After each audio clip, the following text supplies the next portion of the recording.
Directing traffic, gonna go deep, has a man deep, it is caught for the touchdown, Corey Davis! What does he do? Attacks leverage. If he's outside leverage, he doesn't want you to beat him outside. So stem towards him, hold him outside, stab outside.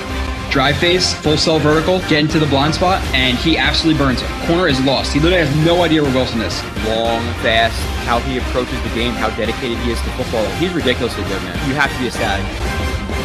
This is actual film. This is actual football talk. It's a football show. We're supposed to talk football, not storylines.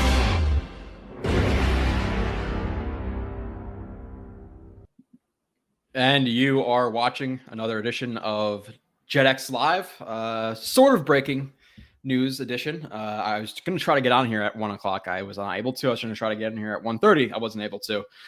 So this is the earliest I can get on. Obviously, exciting news for Jets fans. We haven't had a top 10, 15 quarterback in pretty much 2 decades. And today, obviously, it comes out Aaron Rodgers' intentions that he is going to play for the New York Jets in 2023. Now, hopefully, there's a chip on his shoulder and he plays for the Jets in 2023 and in 2024. But obviously, very exciting news. It was last Thursday where I was sitting here. I was like, okay, it's either going to happen tonight or tomorrow. It's latest by Saturday. Saturday came. Brandon Marshall interviews. Packers our president talked a little bit, gave an inkling that, obviously, or not an inkling, but pretty much said that Love is the guy for the Packers if everything works out the way they want it to.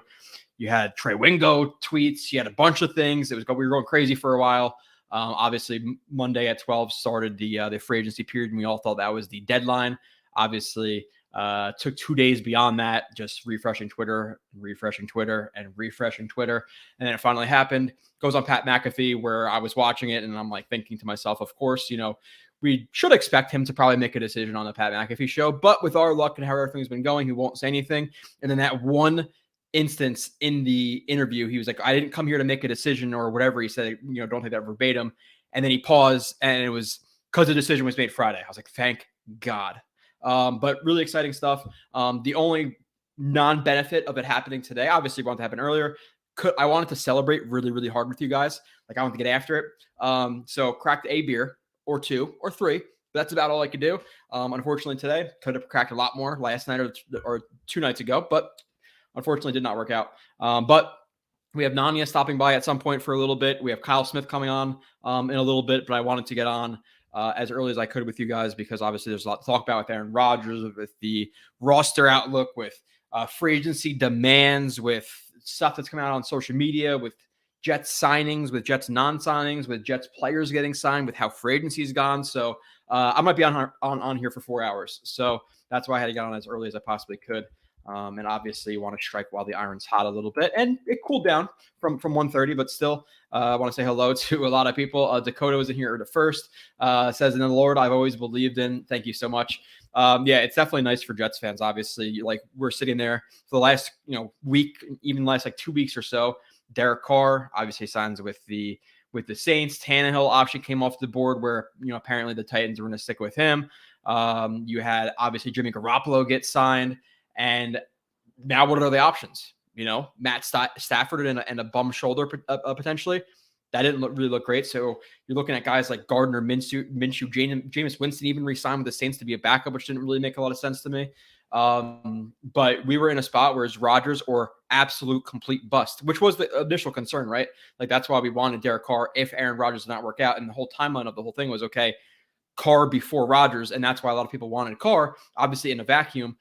Aaron Rodgers versus Carr. A lot of people were on the Aaron Rodgers side, and that's kind of where I fell in terms of with all things being equal. I'd rather have Rodgers for 2 years than Carr for 4 or 5. But again, the timeline at first made me want Derek Carr because of the downside of potentially missing out on Rodgers. Now, obviously, he's going to be playing for the Jets, so we should all be really fucking excited. I am excited. I'm happy for a lot of Jets fans. I'm happy for content creators, even if it's just 2 years, even if it's a year. I want to go through all this shit next offseason. And unfortunately, with Rodgers, you're probably going to have to go through a little bit with retirement and stuff like that. But at the same time, he did sound like he has a chip on his shoulder for how the Packers, maybe treated him on the way out, treated some of the players that he has respect for on the way out. So maybe he is here for 2 years. Obviously, the worst case scenario, it's 1 and it is what it is. But still, just the fact that a lot of guys who put a lot of work in on YouTube and just in Jets Twitter community and a bunch of stuff like that, that we get to watch good quarterback play. For the film reviews, it's going to be a lot, trust me, and I don't think I'm going out of turn here, speaking out of turn. It's going to be a lot more fun for me personally to break down film of our receivers, of our tight ends, of our offensive line, getting led by Aaron Rodgers versus the shit I've been watching for the last 10 years, 6 years of podcasting, whatever it's been, Geno Smith and Hackenbergs and Bryce Petty's and Ryan Fitzpatrick, Josh McCown, Zach Wilson, and even Mike White.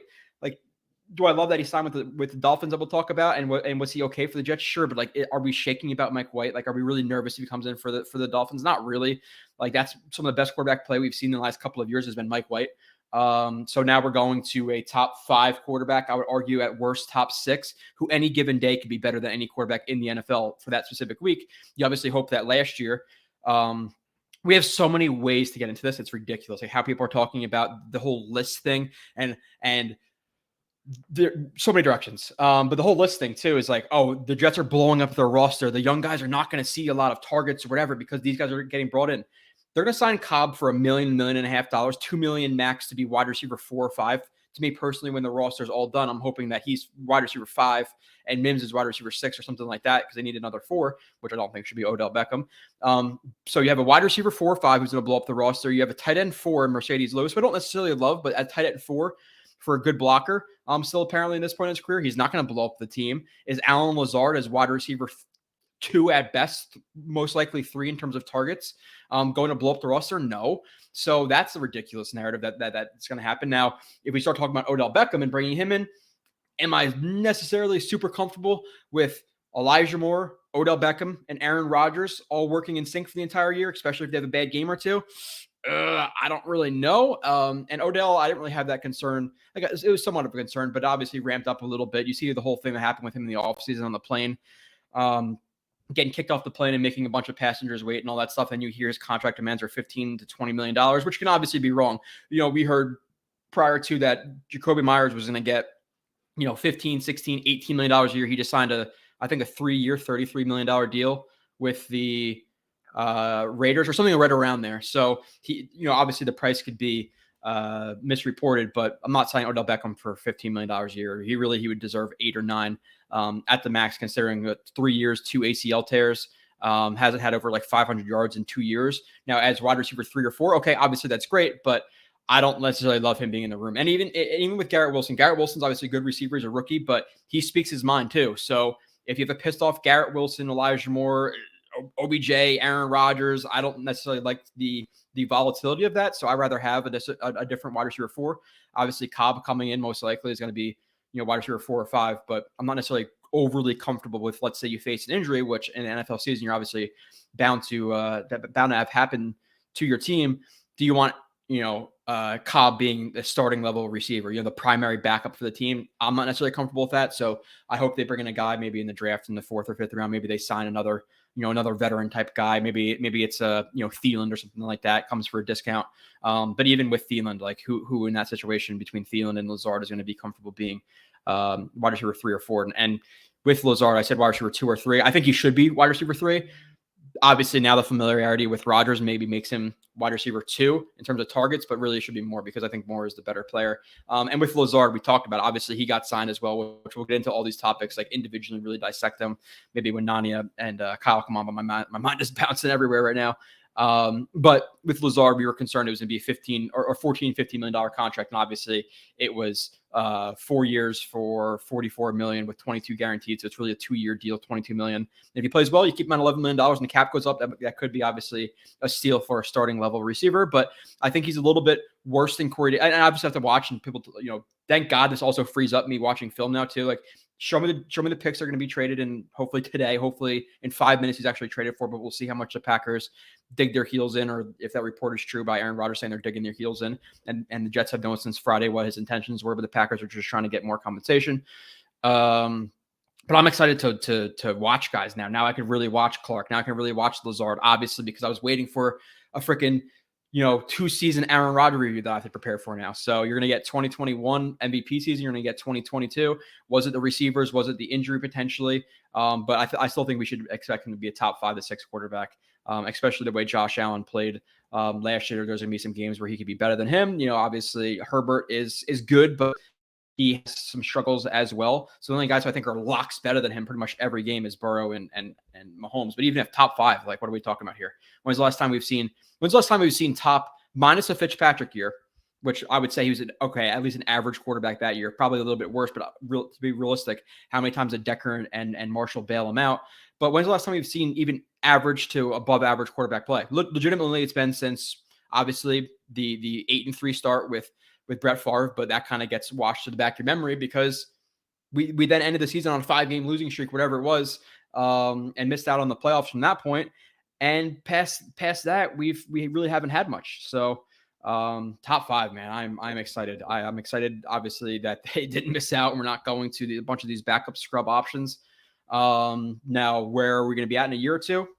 We'll see, obviously, but 2 years is a big window in the NFL. So hopefully they can capitalize on it. And we talk about what do they do next, because if you're going all in for Rodgers, there's no point. And I said this last week, there's no point of going and getting Rodgers and then trying to be kind of careful with your cap. Now, obviously there comes a point where you can't be too crazy, but is there a trade for Mike Evans? Is there a trade for another receiver? Is there a trade for an offensive tackle? What's going to happen? Because at this point, the Jets still need to shore up some stuff on offense. And obviously with that being, center and offensive tackle, I think they can make a splash there, push a lot of money into later years, but you got to go all in for Rodgers in terms of the roster. So Dakota, let's get this shit on the move now. And let's set the league on fire. The season time is closing in for us. You're obviously hoping it works out, and the Jets are going to be kind of like, I guess kind of like the bad boy of the NFL. There's a lot of people who hate Rodgers. There's a lot of people who hate the Jets in general, and that's where you kind of see a lot of these narratives getting spun about how the situation unfolded. But the Jets didn't really have a hand in how a lot of it was reported or necessarily unfolded. They've been pretty tight-lipped. But still, people are going to talk shit about the Jets. And, oh, my God, they signed Randall Cobb to be wide receiver 5. What a circus. It's like if the guy can still produce, 300-400 yards for you at wide receiver 4 or 5, who cares if he's comfortable with Rodgers? Again, tight end 4, Mercedes Lewis is going to blow up the team. Now it'll become a different conversation if Mercedes Lewis is seeing more reps than Jeremy Ruckert next year, or obviously Uzomah or Conklin, or Cobb sees more reps than Elijah Moore some games. We're going to have a serious conversation, but I would think the Jets are smart enough to not do that. But yeah, Bus adjusted cocaine. That was about an hour ago. So I wonder how he's feeling now, if he's done another round of it. Fans should be excited. Chris Turner, let's go. AR shirt on his way, last season's shirt. I saw some shirts were coming out with Aaron Rodgers saying, what did he say to Schefter? Lose my number. I don't know if those shirts are actually coming out, but I'm sure some people will get those. I'm still interested to see, and obviously this is completely on the back burner, but still, is he going to wear 12? Curious. I don't know what other number he would wear. Obviously he wore 8 at Cal, but Elijah Moore has that, and I'm not sure if he even cares, but we'll see. I think it's probably going to be 12. Let's see. Rest of the AFC East scared. Yeah, there's obviously Bills fans out there who are talking about, oh, well, he said 90% retirement going to the darkness. That's a player who's going to not play well for the Jets. But I think Aaron Rodgers, knowing himself, knowing what being very obviously self-aware of his image in the media and what people think about him, I don't think he would come to the Jets for a year or two and risk kind of not necessarily tarnishing his career. Like, he's still going to be an MVP no matter what. But it would be really ugly look for him to come to the Jets, suck, cause a circus, and then leave after a year or two. So I think he's going to come back with a chip on his shoulder. Obviously he said after the darkness, I think it was after the darkness, he worked out and he said he felt pretty good. So you're hoping you're getting a fully committed Aaron Rodgers who's going to light the league on fire. And obviously it's a little bit him saying, okay, well, they drafted my replacement and look what happened. I won MVP. Like, obviously you should be trying as hard as you possibly could anyway, but obviously the human element creeps in a little bit. And if you can get comfortable after 17, 18 years of playing in the NFL. So hopefully this reignited whatever it is in him, and he comes out and he performs like a top 3 quarterback. Like, that'd be fucking awesome, obviously. But yeah, really excited. I want to get to the chat. I'm just going to keep hitting the chat, and I have a bunch of topics to talk about. Quincy Williams, Chuck Clark, Alan Lazard, stuff that came out in the media, all this stuff. That's in my notes, but we'll talk about that in a little bit. I just want to hit the chat and talk to you guys a little bit before I start getting into that stuff, because I plan on being here for a little bit, celebrating a tiny bit. Hopefully you guys are celebrating responsibly. but you should definitely be celebrating a little bit. Rusty Joe, what's up, fan? Let's go get these revenge Super Bowls. AR-15. Let's go Jets. AR-15. I think talking about Anthony Richardson. You want to go get Anthony Richardson now? Rusty Spooner. Sneakers and boots. I'm pinching myself. Still can't believe this. This is real. Let's fucking go. Jets Nation. Let's go. Nose Kills says, I get it. They are doing the A-Rod trade thing where they keep pushing the date back little by little. I'm not sure exactly what you mean there. He did say on his interview with McAfee that he at least informed, I believe he said he indicated that he informed the Jets on Friday of his intentions. And you think with this entire time of this Aaron Rodgers talk coming combine after Super Bowl, whatever it is, the Jets and the Packers most likely worked out like a loose framework of what happened or what the trade conversation is going to be, because obviously they let Rodgers speak to the Jets. They let them fly out and meet with him at his house. You'd think they have some type of package worked out, or at least the parameters of it. Now, are the Packers digging in their heels for, that third round pick to become a second round pick, or the second to become a first potentially? Rodgers said, it's time to do the right thing, or it's time for them to do the right thing. So hopefully they don't dig their heels in too much. And he's officially the Jet within the next couple of days. But yeah, it's the Packers. So hopefully again, they get it done, because are they that organization to dig their heels in, to kind of look shitty trading Aaron Rodgers? And there is a conversation for the Jets maybe having to up the ante. Some people think it's the Packers. Kind of more in the middle. Obviously the Jets need Rodgers. The Packers need to get rid of him, but they also don't want to get necessarily stepped on in the trade. But I'm still feeling it's not going to be a first round pick. I still think it's going to be like a second and a conditional second or third next year if he plays. But the Packers are going to try to, squeeze everything they can out of the Jets and Joe Douglas. But I don't think it's going to last for too much longer. I don't think it's going to be a week or two, maybe a day, maybe 2 days, maybe 3 days. But we know at the end of the day, Rodgers is going to be playing as a New York Jet, next season. So obviously exciting. You'd think with the offense they have, even with what they have in place, they're going to be at least a top half of the league offense with Aaron Rodgers, Elijah Moore, Garrett Wilson, Tyler Conklin. Uzomah's a decent tight end.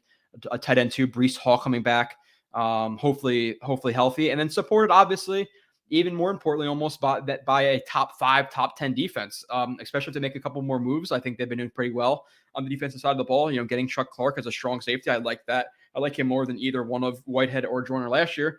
You get rid of Whitehead, you save $7.5 million. Maybe you sign another safety. Maybe you sign another linebacker. Obviously, they got Quincy back for about $6 million a year for I believe 3 years, right? Which is a decent move. Maybe he got overpaid a tiny bit, but it's okay. Now, do they go to the draft for their linebacker, or do they sign a guy? Some of these linebackers in free agency are getting some good prices. I think Aaron Kedricks, who's still a decent player at the minimum, went to I forget what team it is. I'm gonna pull up a free agency tracker here and talk about that stuff with you guys too. But he went to another team. I forget which one, but 2 years, 7.5 a year, $13 million total, I think, something like that. So maybe they do get a linebacker in free agency. The one thing they have to get is a D tackle. Obviously, at this point, the Jets put an emphasis on the defensive line. Do they want to go into the draft down 3 defensive tackles? I think they still do have Tanzel Smart, but is he a backup? Okay, even if you give him a spot, they need a starting level D tackle and another primary backup, because Sheldon Rankins, unfortunately, signed a 1-year, $10.5 billion deal with the Texans, which is unfortunate because I like Sheldon Rankins. That's a little bit too rich for me, though. I would be comfortable with him more at like $7-8 million a year. 10.5, again, a little bit too much considering the holes the Jets have in the roster. Nathan Shepard signed a 3-year, $15 million deal, $5 million a year with the Saints, which again, way too much for him. Like, he got like $1 million last year from the Jets. He played a little bit better and then got a 500% increase in his salary. No way I'm willing to pay that. So we'll have to talk about the D tackles and go over some of those in free agency. Again, maybe we'll pull up a list in a little bit. But there's a lot to talk about with free agency so far, where the Jets are going now. The whole situation with Aaron Rodgers, obviously been waiting for it for weeks at this point, but we still have to hit it from a lot of different angles. Socrates Johnson, what is up? I really hope we don't give Green Bay any first round picks. I don't think they do. I really think it's going to be a 2 and a 2 next year conditional, or maybe 3 or something like that. I really don't see it being a first round pick. You have a quarterback who they know is not going to play for them, who said he wants to play for the Jets. I don't think they're going to dig their heels in on the situation too much and be able to scrape out a first round pick from the Jets. 100% Rusty JD will fleece him. We'll see. We'll see. Because at this point, the Jets are desperate. The fans are all clamoring for it to be official. We all want to hear the interview and all that stuff. But at least today, we figured out that he's going to be playing. He's going to be playing for the Jets. Now, do I still want to see it come across the ticker that he's officially traded? Because anything can happen, of course. But we got the news we needed to today. Time to go get this ship. Yeah, no, it's obviously what the end goal is, and if you talk about free agency and talent and how it's gone down so far, you can make the argument for the Jets being the second, third best contender in the AFC at this point. And I know the Dolphins have made some moves. Obviously, they traded for Bradley Chubb. Obviously, it's got Jalen Ramsey for a third-round pick, a 28-year-old corner who's still, I don't think he's the best in the league anymore, but he's still top 5, top 10-ish corner in the NFL. So he's obviously a big addition to the division, but you still think they're going to finish better than Miami. And the Buffalo Bills, listen, and obviously 1-for-1 games against any individual opponent doesn't necessarily mean you're good or bad. But the Bills, with that being said, struggled against the Jets last year. We beat them once at home, almost beat them in Buffalo. If CJ Mosley doesn't jump over the line and we don't have Mike White get injured and Joe Flacco come in and pretty much destroy the game for the 2 or 3 snaps he played. So are we a better team than them? With Rodgers, I think if there's an argument, I don't think they're clearly better than us. I'm not going to say for a fact we're better than the Bills right now, but they just obviously they re-signed Poyer, but Tremaine Edmonds is their one of their better players on defense, and he just left. So are they as good of a team? Maybe not. Obviously having hide out the entire year for most of the year last year hurt them, but they're on the decline. If not, maybe they stayed a little bit even in terms of their talent on their roster, but I still think the Jets could be better than them. The Bengals obviously is going to be up there with their, with Burrow and the talent they have. Obviously, KC's going to be up there, but past that, who was a better team that you can argue than the Jets in the AFC now? You're talking about a top 3, top 4 team in the AFC. Who else are you going to make an argument for? The Chargers. Okay, the Chargers have a decent amount of holes in the roster, and they can never really put it all together near playoff time anyway. Again, that's an argument, but regardless, the Jets will be a playoff team next year. You have Aaron Rodgers, you have a top 5, top 10 defense with some playmakers. Anything can happen in the playoffs, and that's where we need to get. That's what will happen. If it doesn't, we have plenty of problems. But yeah, no, they're a legit contender now. Max, we did a show, Aaron Rodgers breakdown. It will come. You'll get 2 reviews. One, maybe I'll break up even each review into 2 parts. You're getting 2, at least 3 4-hour reviews, if not, 4 reviews that are an hour and a half, 2 hours each. You're going to get a lot of Aaron Rodgers content, which is probably too much, but I watch it anyway. I'm going to watch the last 2 years of Rodgers and really get a feel for exactly what he is, which I'm sure is going to be a top 10 quarterback or top 5 quarterback. 10 hours of Aaron Rodgers film review on the way. Yeah, that's for sure. I have a lot of work to get to with the Aaron Rodgers stuff. Outing together a Rodgers victory intro. I'm not sure exactly what that means. I know I do need to intro. Yeah, I don't know exactly what that means. And if you're talking about Rodgers getting into the intro, I think that should happen. I don't think I should have Zach Wilson highlights in my intro anymore. Ticket prices increase have finally been justified. Can you? And I don't know if Woody's going to raise them more, but can you imagine the excitement next home the home opener? I don't know who's going to be there. I've been to the home opener every year for the last I don't even know how many years. I started my season tickets in 2012, and obviously with my job, I haven't necessarily got season tickets every year after that. I think I was like 6-7 years in a row, going there to watch Sanchez and all these different guys. And the excitement still being there at the home opener. Can you imagine now the home opener? Rodgers gets a few more guys. We have a good, hopefully, the rest of the draft and free agency, which doesn't even matter at this point. We have Aaron Rodgers, so the home stadium is going to be rocking. It's going to be really fun. Gone to Dallas too. Was going to go to Vegas if they signed Derek Carr, but obviously that didn't happen. So I'll be at Dallas as well. But the home opener is going to be awesome. That's going to be very fun. No skills. I'll wait for a Joe Blewett film analysis before I decide this guy's any good. I think we know at least he's a very good quarterback at this point. No skills.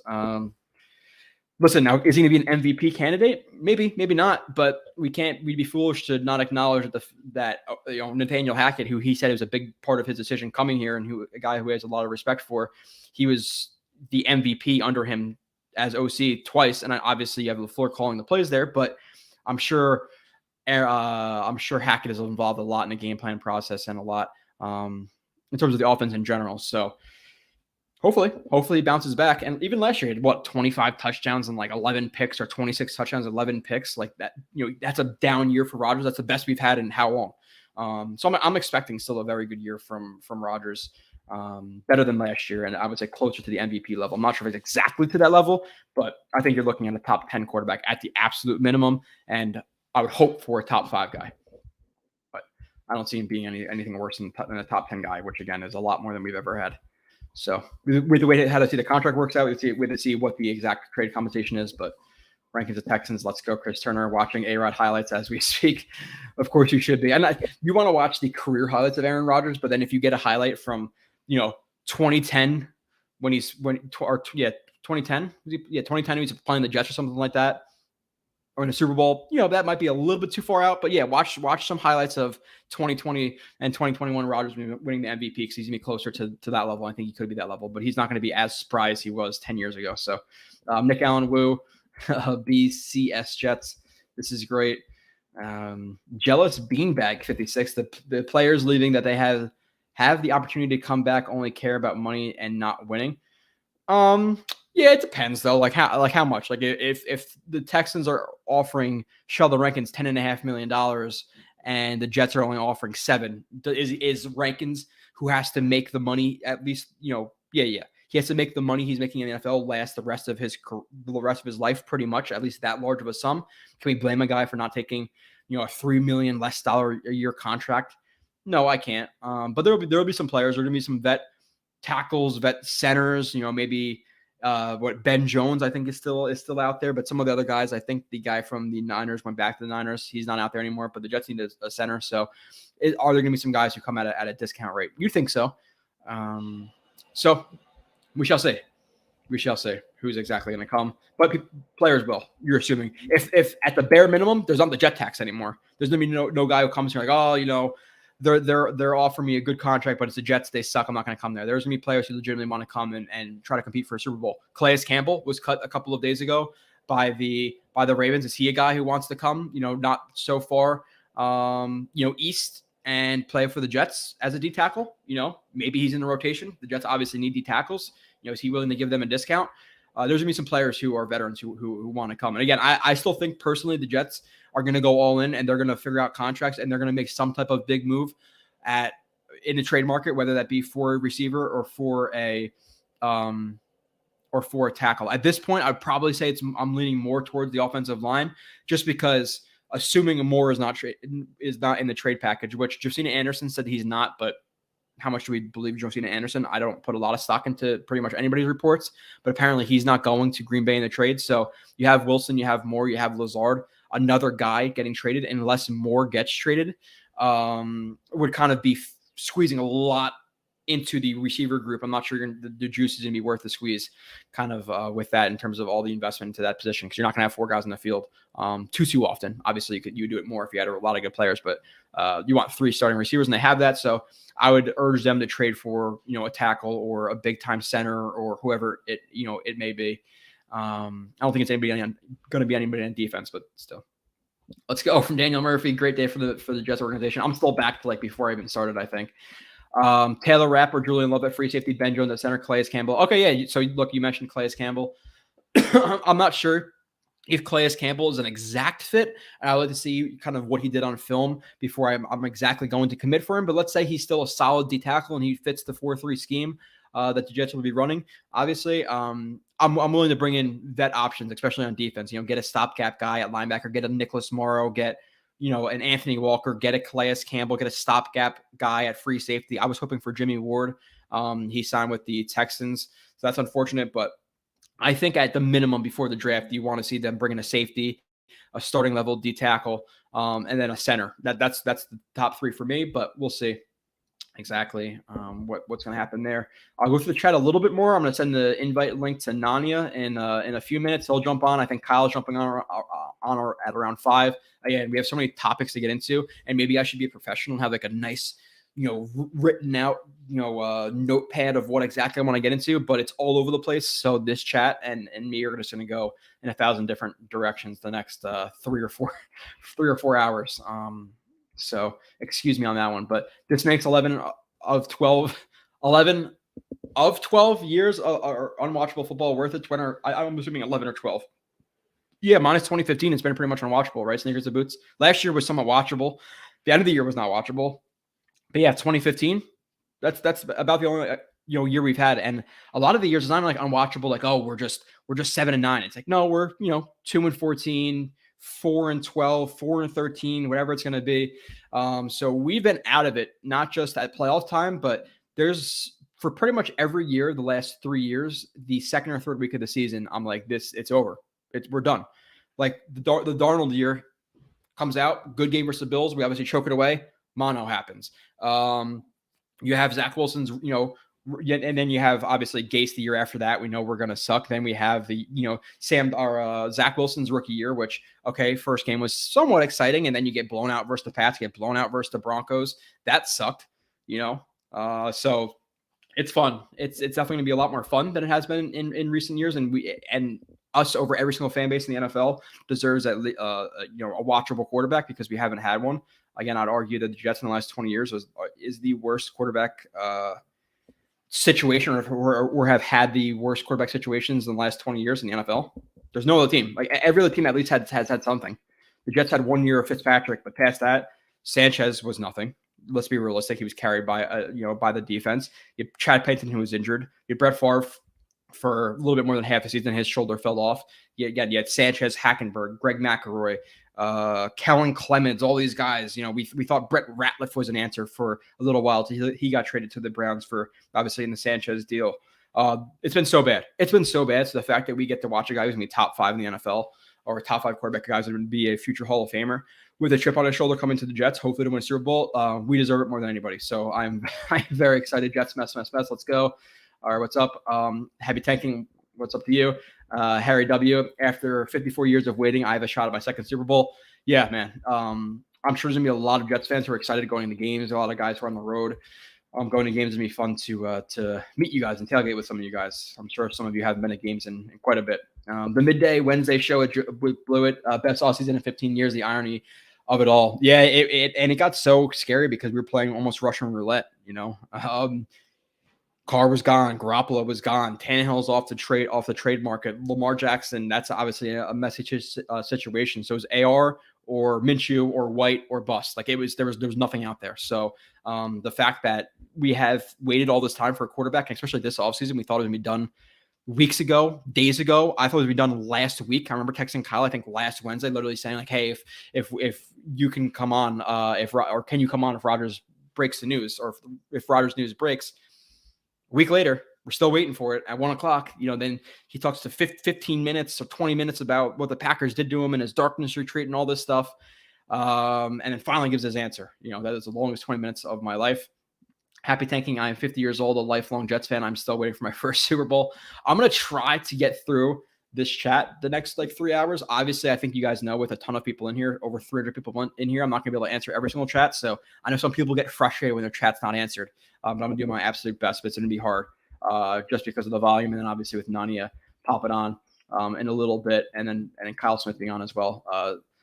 Greetings, Joe. Good morning from Tokyo, Japan at 4:50 a.m. The news to get up early for time for a strong coffee and then go to work. Bummer, dude. And it's so nice that the Jets have figured this out, and obviously just for a lot of reasons. But who in this chat has been sleeping great the last week? Not me, especially because I work midnights. I get off at 8:00 in the morning, get to sleep by 9, and with free agency opening up and the Rodgers news be floating out there, I wake up every 2 hours to check my phone. And when you wake up and check your phone and it's 11:00 in the morning and it's light out, it's hard to fall asleep. So I haven't been sleeping great the last week at all. So finally, some sleep is going to come my way. So Stanley, man, now is just a matter of agreeing to compensation with the Packers and possibly restructuring his contract. Yeah, he acknowledged he's going to have to restructure his contracts. We're going to see exactly how it works out. He's not a big cap hit this year. I think it's 15-16 million and 32-ish next year. Is that going to be altered for the Jets? Because we're all assuming we're going to have a ton of cap space with Rodgers. Do they push that to 2025, 2026, or do they want to hit it or eat a little bit of it this year, a little bit more at least than $15-16 million? We have to see about that. We have to see about what his numbers are next year, the year after that. Is it a 1-year deal? I have no idea exactly what's going to happen with the contract, but do we know what concepts Rodgers is a fan of? West Coast concepts. I'm assuming. I have a lot of what Nathaniel Hackett runs in my document Scott Wilson. So we'll go over that in a different day. I'm not talking about the concepts he's a fan of, but a lot of mesh. I know Hackett runs. I know it's a lot of West Coast stuff, but I have that written down in a different spot. Love how he punked Shefty. Yeah, basically saying that he was lose his number, and then Shefty tweeted it out. And I think Shefty's trying to save face a little bit in terms of that tweet, and I kind of posting it, and then he saw the picture or the picture of the T-shirt that has basically that quote on it with like his face and Aaron Rodgers' face, whatever it is. And he said he's looking to buy that or whatever. Where is it available? Again, trying to save face a little bit. But Joe Blewett, what's next for the Jets? Restructuring contracts.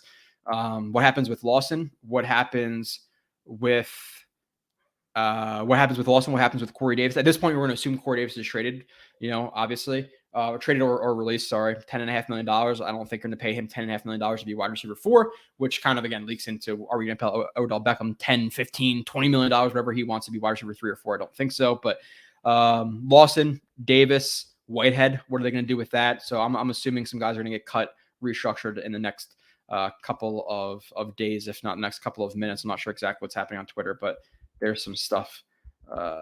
There's some stuff out there. Nanya is actually in the waiting room. Nanya, are you ready to go? I can see you. I don't know if you could see me at this moment. Okay, Nanya is ready to go. We will bring Nanya onto the stream. Congratulations, Nanya. We could start writing Aaron Rodgers Day. Happy Aaron Rodgers celebrate. Day. We could start doing film reviews on Aaron Rodgers and not Mike White and Zach Wilson. So what's up, man? I am so happy right now. I mean, this was just such a stressful week. I was losing sleep, getting up at 2-3 hours earlier than I usually do, frantically checking my phone, see what's going on. Mm-hmm. It was just such a crazy process, just a lack of information that we were getting. And, it seemed like it was trending towards the Jets getting him, but you just wanted that finality, that resolution that like this is going to happen. And we're still not even quite to 100%, but we're at 99.9%. To hear it come out of his mouth was very reassuring. And that's what we've been waiting for. So I recorded my reaction to that. I'm hopefully, it goes down as something that is a memorable turning point moment, but this is a good day. Now, even bigger than the Aaron Rodgers news, Nanya, is why exactly did you ruin Reddit for everybody? Can we speak about why you outed a source, and Nanya has wanted posters on Twitter? So what happened with Reddit, man? Yeah, I mean, first of all, let me just say I had no ill intentions or anything. That was a mistake on my part. I didn't intend for any of that to happen. I wasn't thinking through. It was a wild week. We're on Twitter 24/7. No one wants to check their screen time reports for this past week. So we're just looking for any sort of information we can get. And I'm looking through Reddit and I see a bunch of people, touting this guy for his accuracy as a reporter. And I look through his resume and I'm like, wow, he's really good. And I thought other fans would be interested in seeing that. I thought it would, give them some confidence as well, like it did for me. And obviously it, didn't go too well. So I apologize to him, whoever that is, wherever you are, if you're watching this, which you're probably not, because who wants to hear what I have to say? I do apologize, but it was never intended to be that way. But at least we could all celebrate. He's busy. He was right. He's busy packing boxes right now because he has to move because you outed it inside Jets source. So he just lost his job. He's moving to Texas or something like that. But yeah, so feelings throughout the week, man. So obviously, we had free agency coming up. We had Derek Carr sign, and then we're thinking Thursday, okay, it's going to happen. Friday, it's going to happen. And we've been messaging about quarterbacks since JetX has started, all the way from receivers last year to Trevor Lawrence the year prior, to seeing if we can get him to this year, talking about Aaron Rodgers for days and days and months pretty much at this point. And then this last week we have, Aaron Rodgers, the whole Wade, him being pretty much, a non-factor on Twitter, minus liking some stuff about COVID vaccines and stuff like that, which of course is annoying. But he likes a Packers teammate tweet about I forget exactly what it was, but Rasul Douglas. He likes that tweet about from him. He goes to the Lakers-Knicks game. We're thinking like, oh, Knicks, Lakers, LA. He's in LA. What's that about? We had the Brandon Marshall interview where the whole 1 year thing happened. We had the Packers president come out. We had just a bunch of rumors, and him obviously dropped that he's going to come on Pat McAfee at 1:00. But like the amount of rumors and everything that's been flying around the last week, how did you handle it? Because it was frustrating to say the least. Not well, I would say. I mean, it was just, this whole process, it felt like up until, this past weekend, or not this weekend, but the previous one, it was going pretty naturally. Carr signed on Monday, wasn't long after the combine. And you're like, okay, the Jets are going to pivot to Rodgers. And they did. They flew out, met with them the next day. And you don't assume a signing was going to happen right then and there.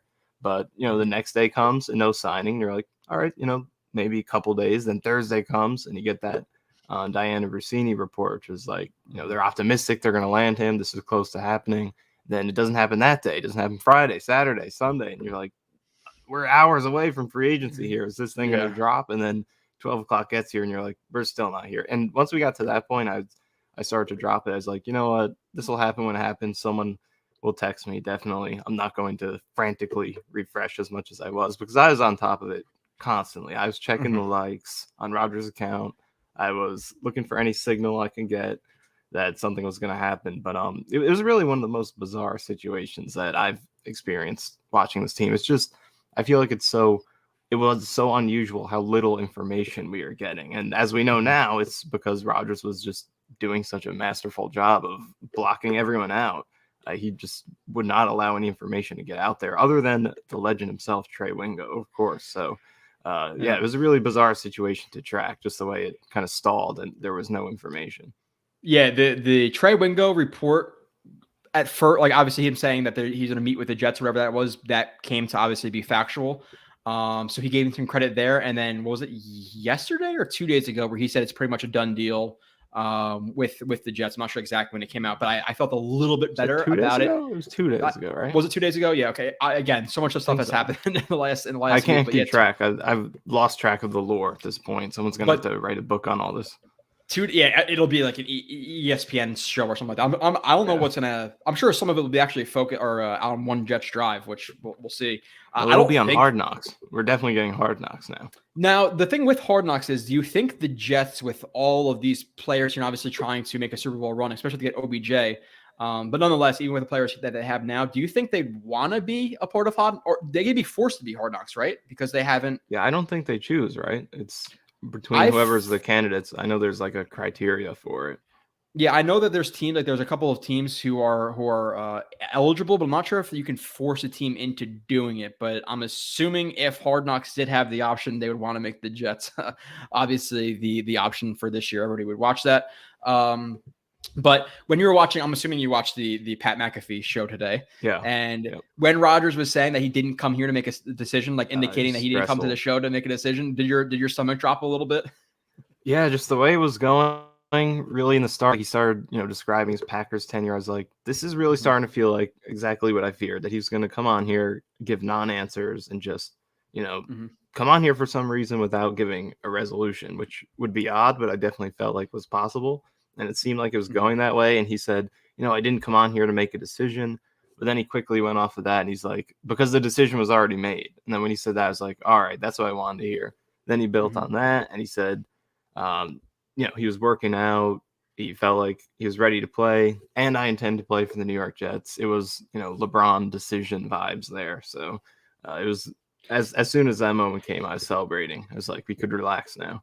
Yeah, I don't love the whole process of like how it all went down. You know he likes the attention. He went on the show, obviously to do his boys a favor there. AJ Hawk, he said he knew for a little while.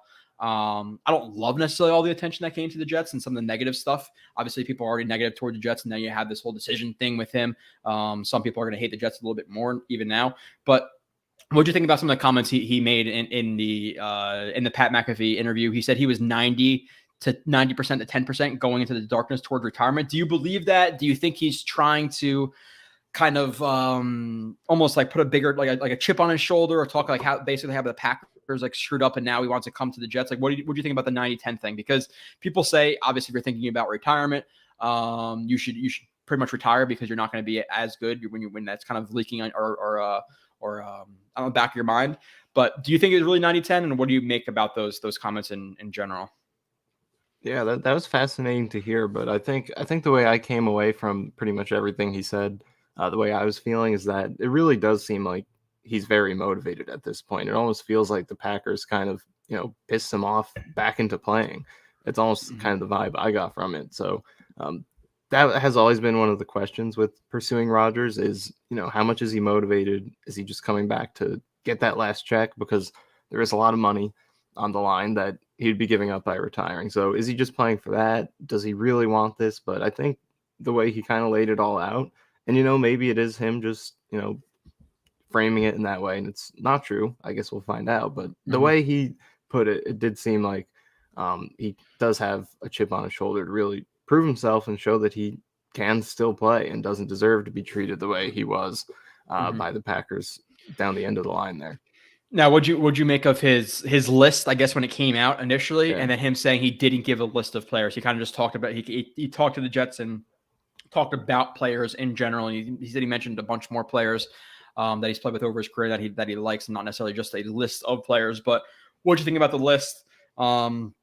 Do you think Cobb and Mercedes Lewis are going to blow up the Jets? Are going to get more targets than everybody else and it's going to create a circus? Or do you think they're going to be depth guys? What do you think about Odell Beckham? Again, the comments just in general as well. Well, I mean, you and I were talking about Odell a little bit before he said, that he didn't necessarily make that list. For me personally, I think, and this is what I said to you, like right now we're in logical mode and these players aren't on the Jets yet. So we'll evaluate them fairly before being biased when they're on our team. Right now, I want to stay away from Odell. I mean, part of the appeal of Rodgers coming here was the Jets had weapons in place that, make this a good destination for him. And part of that is Elijah Moore, who I think we both believe is a player who has the potential to be a very good player based on what he's shown on film. And he just hasn't gotten the production yet to back it up because of the bad quarterbacking. And I think, he's a young, cheap, cost-controlled player. And I think to trade that for Odell, who, look, it's very exciting. And if he comes here, I'll be, you can't lie about how intriguing that is. But at the same time, he's coming off his second ACL surgery. He's on the wrong side of 30. And even the last couple seasons where he was playing, he wasn't, the Odell that you think of when you hear his name. And, he had a good playoff run with the Rams, but in the regular season, he was under 40 yards a game. He was under 50 the season before that. And he hasn't been at 1,000 yards since 2019. And based on the money he's going to be getting, that is about what you would want him to be as probably the, number 2 to Garrett Wilson. So there's just a lot of red flags, and there's a locker room part of it and all that. So I would like to stay away, but he did apparently look good at that workout. And it seems like he's already friends with Rodgers and stuff. So there's intrigue with it, but I would like to stay away. Do you agree with that? Yeah, and the thing with Odell too is if he's going to make what he's reported to want, which again, it could be a false report. He can come in for $10 million a year, but even if he comes in for $10 million a year, that's starting level receiver money, and starting receivers to me is, obviously the top 3. So if he comes in, he's either fighting for reps at wide receiver 3 with Lazard and Moore, and that's obviously not good allocation because I think those guys should see their reps, and you shouldn't have really any one of those guys on the bench. Or you trade Elijah Moore to the Packers or to another team, but then you're getting, obviously you're getting rid of a player who has a ton of potential. At least I've been on the train of, I really liked Elijah Moore coming out of college. I really liked what he did his first year. Obviously last year we both felt he was misused by Mike LaFleur, and he could still be a very good receiver. Like if I told you right now that Elijah Moore's 2023 stat line included him having 1,081 yards, I don't think you're gonna scoff at that, notion. Right. Nani, I can't necessarily speak for you, but I would assume that based on everything you said. I agree, yeah. So, do you want to get rid of a guy like that at 23, 24 years old for an Odell Beckham? I don't think that's a good idea. And with all that being said, if you're going to keep Elijah Moore and bring in Odell, is the resource allocation, is that proper? Do we need to invest $10 million into wide receiver 4 when we don't know who the starting tackles are? We don't know who the starting center is, who the linebacker 3 is. We don't know who the starting safety is at free safety, at least. Can you pay that much money for Odell? I don't think so. Again, I think he brought up some players he preferred, but like, let's say Allen Lazard, and maybe it's because let's say Allen Lazard didn't come to the Jets. He went to, I don't know, whoever else was in on him. Let's just say the Panthers. He went to the Panthers. Now, should Odell come in? Okay, wide receiver 3 Odell, I'm fine with that, but I don't think with Lazard you're getting Odell as well. Do you think, and this is something I've said a little bit, I think the Jets do make a splash at some of their position via the trade market. Could you see anything like that happening? Maybe trade for, let's say that you get rid of Elijah Moore in the trade. Could you see them trade for Mike Evans? Could you see them trade for a tackle, trade for a center? I don't think they'll trade for a big defensive player, but do you think they're going to make another splash? Because my thinking is if you're getting Aaron Rodgers, you're going all in for the Super Bowl, right? Like we're not going to dip our toe in the water here. Like we're going all in at this point. So do you make a big trade and push him the cap down the line on the offensive side of the ball? Yeah, I think that's definitely on the table. And I've thought about, will they actually go through with that? Because, how much do you want to go all in? Do you want to save some of your future assets? But I agree with you. I think as soon as you make this Rodgers move, it's forget about 25, forget about 26. It's about this year right now, and maybe next year we'll see what the contract situation is and everything. But it's about right now and maximizing this window. So I think if you could get, a top tackle, whoever that may be, maybe it's someone we're not even thinking of or talking about, or a wide receiver like Evans, like Hopkins, that's available, then by all means go and do it. So it would be interesting to see if they do that because they haven't really been buyers on the trade market. We haven't seen that much from Joe Douglas. He's been more of a seller. So obviously the Rodgers trade would be the first time making that sort of big splash in terms of a trade. But will he back that up with something else? So offensive line, I think, is the big thing because you look at the weapons and they definitely could fill out the depth chart for sure. But I think you feel confident and Garrett leading the way. We both like Elijah Moore, I think, complimenting him. Lazard is here now. And then you definitely need someone in addition to that. But, if you could get a superstar. With Lazard too, can we clear and I still want to get back to this list of players blowing up the team, but people talk about Lazard and I understand what they're saying, like, oh, you're bringing in the players that he failed with, but correct me if I'm wrong. Lazard is not coming to the Jets to be wide receiver 1. He's going to be wide receiver 3. Now, I could argue that maybe wide receiver 2 based on targets because of his familiarity with Rodgers. But in general, wide receiver 2 or 3, he's not number 1 here. So I don't think that he's necessarily getting the supporting cast that he failed with. Like people are talking about the Jets with this list, like Mercedes Lewis is going to be the starter. Lazard is wide receiver 1. Cobb is the starting slot receiver. I don't see it in that way. Just want to get that out there. Yeah, I agree. And I think that's an important point to make because, look, I was kind of like an anti-Lazard person before they signed him. I know I responded to you once saying that, but that was more under the idea that, he would cost a lot more than what he did end up costing. I thought he'd be like 15, 16 million. Those are some of the rumors, but this is a good price. And then in regards to what you said, I think it's important to note that like all those guys that he wants, I don't know if Lewis would even play on this team. If he would be, the third tight end. Because a blocker, right? That's the only thing he has success with now, right? Yeah, because they have Uzama Conklin. Rucker, I think, deserves a chance at least. You just drafted him in the 3rd round. So where does Lewis fit in? I think Cobb could fill in for Barrios. Is that backup slot 4th receiver? Yeah. I think that's a good role for him. I don't really know where Lewis would go, but yeah, all these guys. Lazard led the Packers in targets last year. On the Jets, where is he going to be? He's not going to be first. Probably not even second. You'd hope he'd be probably third. You'd hope. I would personally hope he's target number 4. Like I would hope that Conklin is targeting more than him. Which people talk shit about the Jets tight end room. I think you're going to see a large improvement from Conklin with Aaron Rodgers throwing him passes instead of Zach Wilson. But yeah, I said the same. I said a similar thing. I think Corey Davis is a better player 1-for-1 than Lazard. But at the same time, with that being said, I understood the Jets getting rid of Corey Davis, which they haven't officially yet, but getting rid of Corey Davis for a guy in Lazard, who obviously Rodgers has familiarity with, I think is a relatively, he's in the same range of Corey Davis when they're on the field. Lazard is obviously a guy the Jets don't have in terms of being able to win vertical balls, 6'5", a good blocker. And he has health. So while Corey Davis might be a slightly better player than him, he doesn't have health and he doesn't have familiarity with Rodgers that Lazard has. So I was willing to give him a similar price to Corey Davis. I said that I wouldn't be happy with him at $14-15 million. We're going to give him $500,000 more than Corey Davis a year, which in all reality could look like a 2-year, $11 million deal or a $22 million deal, $11 million per for Lazard. So I was fine with that move. And Randall Cobb being wide receiver 4, wide receiver 5 is not going to ruin the Jets at this point. Like he's not an unrosterable player like Mercedes Lewis may be at this point, even though I think he's going to be a blocking tight end for the Jets. But if any team had Cobb at wide receiver 5, nobody's going to scoff at it. But because it's the Jets, it's like, oh, it's going to ruin your team. So it's just a little bit weird. Yeah, I agree. And, that's a good point in terms of where all these guys are going to line up because, like, that's when Lazard from 2019 to 2021, they had Devontae Adams.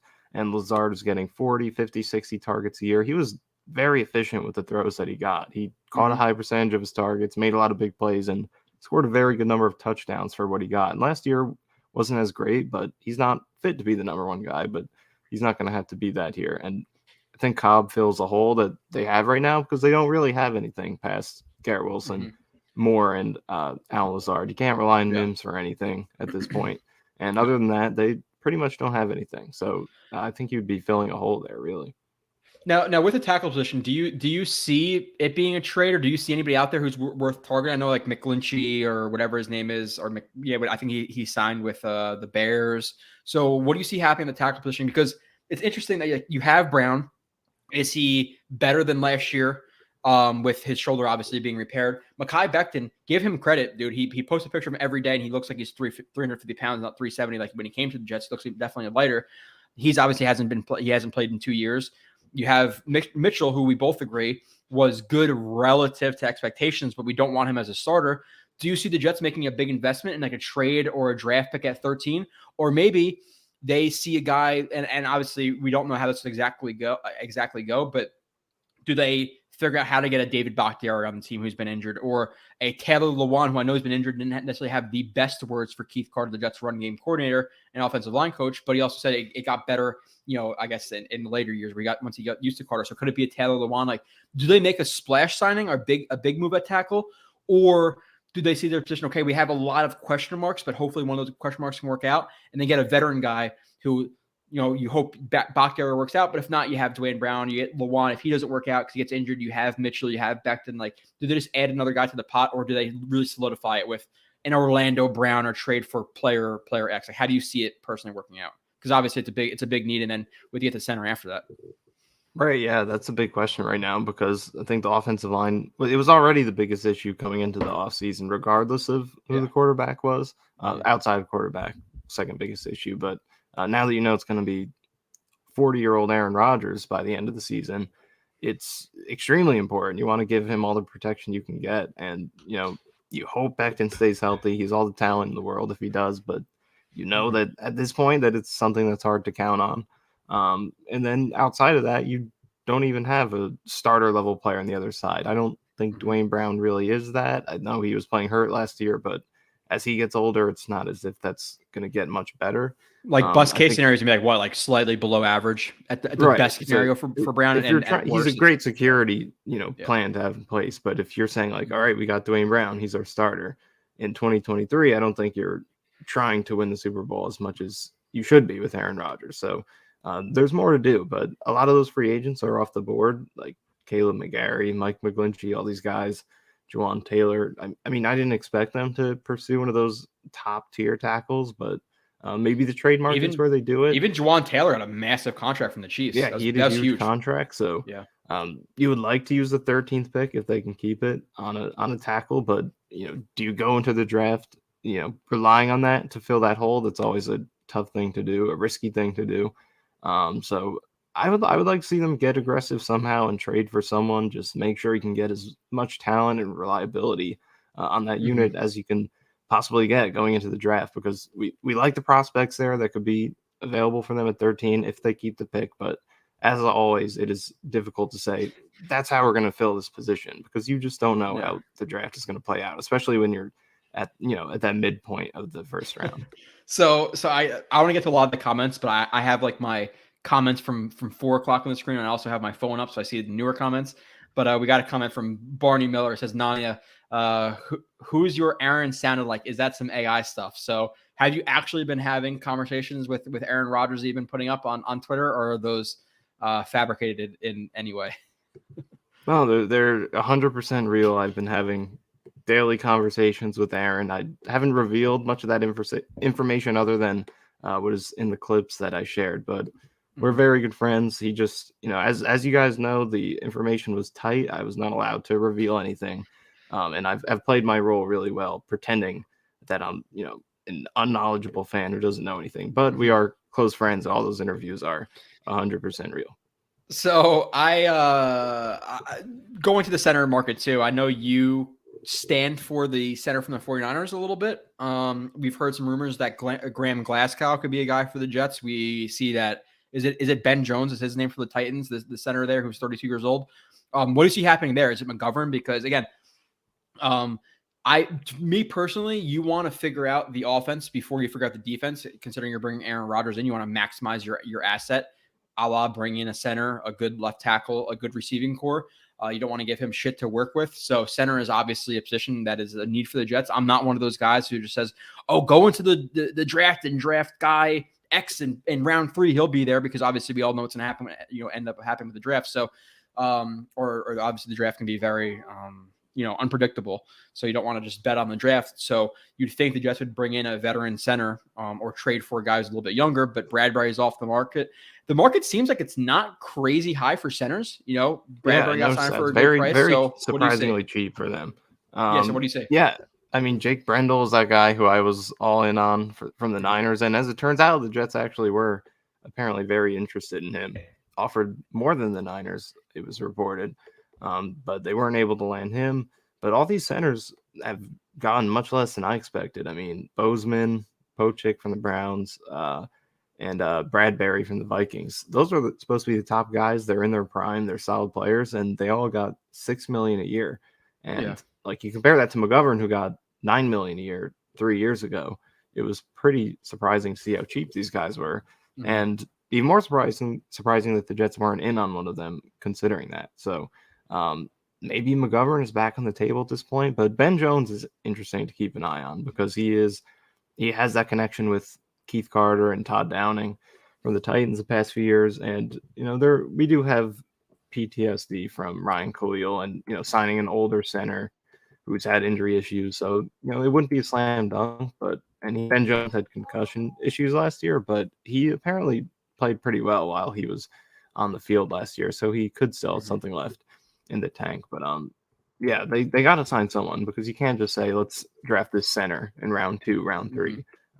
Like, offensive tackle in round 1 is one thing, because at least at 13 there's some level of predictability to that. Maybe you have somewhat of a backup plan with Brown and the trade too. And you do have security there as well. But center, what are we doing? Absolutely nothing.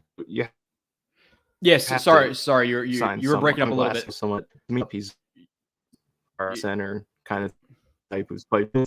So I don't know if he's been as good as Jones at his peak, but he's younger, so see what happens. Yeah, sorry, I didn't mean to interrupt you. You broke up a little bit, so I thought you paused. But yeah, no, they need to do something at center, and you want those guys who are going to be starting level guys, because you don't want to give Aaron Rodgers necessarily a rookie center. And like I said, at tackle, if you don't land a big guy in the draft, at least you have a backup option. If you miss out on one of the guys at 13. Now, who do you think is available at 13? Who is worth drafting at 13? And you have Skoronski. Is he a guard? You got Paris Campbell Jr., who I like. I'm not sure if it's more than Skoronski, but I'm still kind of undecided on that. You have the guy from Tennessee. You have a couple of guys there. There's really no center who's available at 13 who you'd necessarily, consider taking. And in general, you don't want to give Aaron Rodgers a weak line. He is not as mobile as he was in 2012. So you want to give him some guys up front, which kind of leads me into you talking about some of the guys. And we'll get to Rodgers' comments. We'll get to free agents. We'll get to Quincy Williams. We'll get to a bunch of actually, let me get to Quincy Williams now before I forget. Just talking about guys who have made money on the open market. Obviously, we cut Barrios, which we all expected. Barrios was overpaid from the jump last year. He severely underperformed at linebacker. I thought that they would bring back one of Quan or Quincy. You heard that the day before free agency, the Jets really were working on keeping Quincy. He stays around for a 3-year, $18 million deal. Correct me if I'm wrong. With the Jets. Now the linebacker market looks like it's pretty team friendly, I guess I would say. You have Eric Kendricks, who's still a decent player and signed for 2 years, 7.5 a year, if I'm not mistaken. So Quincy gets $6 million a year. To me, I said 5 or 6 was the highest I'd be willing to go. Is Quincy, based on what some of the other linebackers have made on the open market, slightly overpaid? I would argue yes, based on, again, some of the other guys I've seen out there.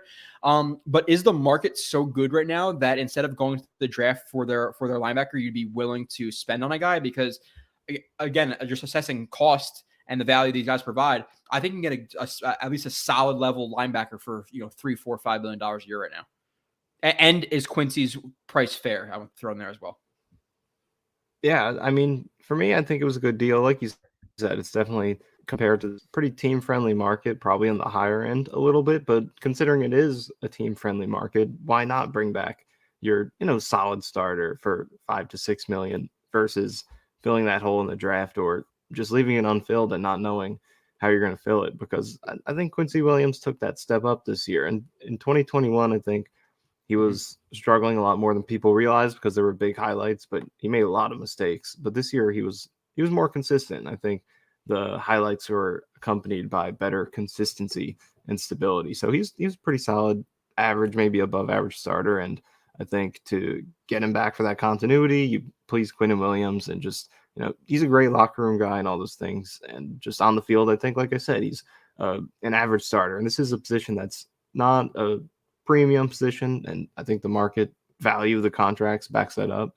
And the Jets have plenty of talent elsewhere, so I think it makes sense to just keep that high floor in the building. There's no need to, shoot for the moon with another star linebacker or, just leave this hole unfilled and, put a very bad player potentially in there if you just go for a rookie or a replacement level guy. So I think it was a very solid move. I liked it when I saw the numbers.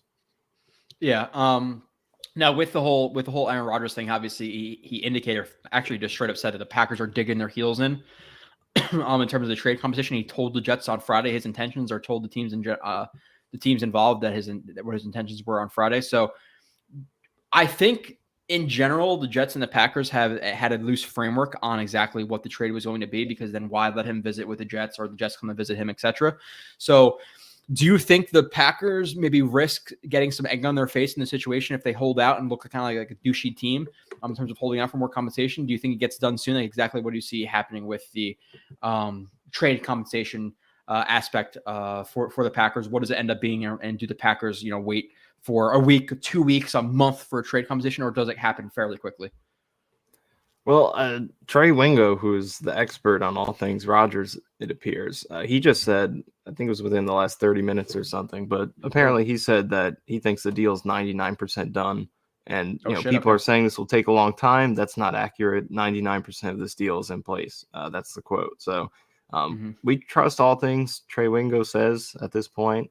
So that inspires some optimism, but it's hard to think it'll take a long time just because it seems like they've had some time at this point to really work through it. You could argue that the Packers have leverage because the Jets are desperate. You could say the same thing going the other way because the Packers want to get moving on with Jordan Love and just get past this. But I think they'll probably find something, a happy medium, because they've just had a lot of time to do it. And I think both teams want to just kind of get this over with at this point, especially after, Rodgers already went public with it. So what do you think the package is going to be? I think that's the big debate. For me, I feel like Corey Davis now with Lazard definitely has a good chance to be in it. I don't think the Jets will have to give up a first rounder, but maybe Corey Davis plus second, plus fourth next year, something like that. What do you think? Yeah, I think Corey Davis could be in it. And I think if he were to be in it, I would say, let's say, again, if he is in it, a second round pick, a conditional third if he plays next year, that, based on the playoffs, maybe if they don't make the playoffs, it's a fourth and Corey Davis, something like that. But I don't see them getting a first round pick for Aaron Rodgers, considering the amount that he's owed in his contract. And the fact that he said he's not playing for the Packers, he's playing for the Jets next year. Obviously, they kind of, their hand is forced in terms of the team they have to trade him to, and obviously trade him in general. So I would say a second this year and a next year's third in Corey Davis, something again like that. But going back into some of the stuff that he said with McAfee, is Nathaniel Hackett our savior? Is he the reason he came to the Jets? Because he gave him big praise. I'm not sure if he necessarily, if it was his only reason for coming to, not his only reason coming from the Jets, but the biggest factor, or let's say he wouldn't have come to the Jets if it wasn't for Nathaniel Hackett. But Nathaniel Hackett, at the minimum, played a big part in him, or at least a part in him coming to the Jets. So is Nathaniel Hackett our savior? And does Rodgers get back to that MVP level under him? So Hackett, and what do you think his play is like this year? I said top 5, 6 at the worst, but what are you realistically expecting from Rodgers? Because I know all of us want to say he's going to be the best quarterback in the NFL. He's MVP, but right. I think if we're being realistic, there is the chance that he's into lower tier of top 10 guys. But I think Kyle and I ranked him at like 5 or 6 when we talked about the quarterbacks going into next year. But overall, what are your feelings? Can Hackett get him back to that level he wasn't as an MVP? And is Hackett our savior? Yeah, well, the Hackett comments were interesting because he did give him a lot of praise, and it does seem like there is the potential that he was that, the finishing, the swing factor that pushed him over the fence. He wouldn't come if not for Hackett, but he did also explicitly say that, let's not act like I'm only going because he was there. That's disrespectful to him as a coach and to the team. So he did address that, but maybe he addressed it because that is the truth and he just wanted to, wipe it out. I think there's definitely a good chance that it played a role. Did the Jets hire him just because of that? Maybe not, because it does, despite Denver last year, I think, he's stepping down into the OC role. It's a lot different than head coach. So I think he still could have been seen as the best candidate. And it's not like it was a great group of candidates anyway. So I think they still could have hired him anyway, but it seems like it certainly helped. And in terms of where Rodgers can play this year under Hackett, I do think reuniting with Hackett will help, because when I was looking at the numbers, because Rodgers he won the 2 MVPs under Hackett. He had his best passer rating with Hackett of any offensive coordinator he's played with. And so I was looking through some of the things that happened while he's playing under Hackett. What was he doing differently to put up the numbers? Did Hackett have anything to do with it? And, there was a lot of evidence that Hackett did play a role, because a couple of the things that did well were throwing a lot of short touchdown passes in the red zone, 0 to 9 yards away, just passes that weren't thrown deep downfield. And that can be attributed to Hackett, because reports say that was his main role as the OC there, because we know Matt LaFleur was mostly in charge of the offense, but Hackett as the OC.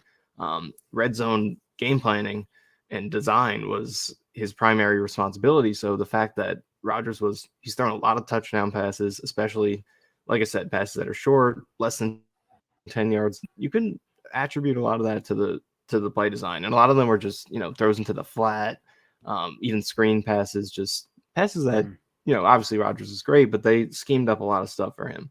And he's also really efficient on quick passes thrown in under 2.5 seconds. He led the league in passer rating on those throws in both of his MVP seasons. So that's another thing you could put on largely attribute to the coaching, because, they're dialing up those quick answers. They knew how to, because he is aging, like you said, he's not as mobile, and they're finding ways to give him quick answers, make it so he doesn't have to move around a lot, and, has easy built-in options within the offense. So there was a lot of evidence I saw that, I think this is a good marriage. And the thing is, a lot of those areas that we're talking about, he declined in without Hackett in 2022. And obviously a lot of that is Devontae Adams as well. But also before Hackett came in, he wasn't as good in some of these areas, even when he was still a superstar before Hackett. But like the short touchdown passes, the quick passing, all of that spiked with Hackett and then declined this season. So I think there's evidence that reuniting with Hackett could. Okay, Nani, breaking up a little. You broke up a little bit at the end. Yeah, you broke up a little bit at the end. Kyle Smith, I was gonna bring Kyle on, add him to the stream and give him a whole little introduction, but he's so eager, he just added himself. So Kyle, That's not why. That's not why. You just think I was stupid. I was too stupid to see you. He doesn't know I'm here. Regardless, Kyle Smith, what's up? Obviously, we've been doing podcasts and streams and all this stuff together for 6-7 years. We've watched some of the shittiest quarterback play imaginable. So what is up, my man, and how are you feeling about the whole Aaron Rodgers saga and where we're at now? Sorry, Jack Me Off said show just got uglier. Funny comment. So you asked how do I feel about it, and you were saying your build up to it was like how we've seen the shittiest quarterback play over the last couple of decades. Yep. So yeah, and so I think what we said is it's very fair to say that since you and I have been really following the team closely, Joe, the Jets have had the worst quarterback play overall in the entire league. And like there are other teams that have had quarterback struggles for such a long period of time, like the Jaguars, but now they have Trevor Lawrence, right? The Bills struggled for a really long time, but now they have Josh Allen. So, I mean, like my immediate thought, like once it like kind of became a reality, like today and like even like yesterday, I thought, okay, like I feel like really confident that this is going to happen. Mhm. And it wasn't until yesterday that I actually started really watching Rodgers 2022 tape. And just when you watch him, and like, and I heard that Mike was talking about how like, you know, he's not as mobile as he once was, and that's for sure true. I mean, like, you know, like, but he still does escape sacks and stuff. But I think it's not a stretch to say that in terms of, and I think Brandon Marshall even said this today, not that I'm piggybacking off him, but I've thought this myself for a long time. I think he's the best thrower of the football that I've ever seen. Thrower of the whole. Now, there's a lot of things that go into playing quarterback, right? Like, you know, would I put his football smarts, IQ, so to speak, over somebody like Tom Brady or Peyton Manning? Probably not. Mhm. But I mean, like, and you know, does he have the mobility of somebody else? You know, can you run quarterback power with him like you can Josh Allen or something like that? No. But pure throwing mechanics, I mean, like this guy's release is ridiculous, man. Mhm. The way that he can, I don't even know, like, you know, you said that you're not good with like angles and degrees and things like that. I'm not really good with that either. But like he just cocks the ball back. It's just ever so slightly. The way that he can cock the ball back ever so slightly and still get all that zip on the ball is insane. And he's got like really good touch. He throws it with the proper zip. I mean, like, you know, someone like Zach Wilson, like even on the shorter intermediate routes, you know, he doesn't know when to take some of it off sometimes. So, you know, and in terms of what I see, I'm like 4 or 5 games in so far with his 2022 games. I don't think he's really lost a lot in terms of arm talent. If he's lost anything, I haven't seen it. Mhm.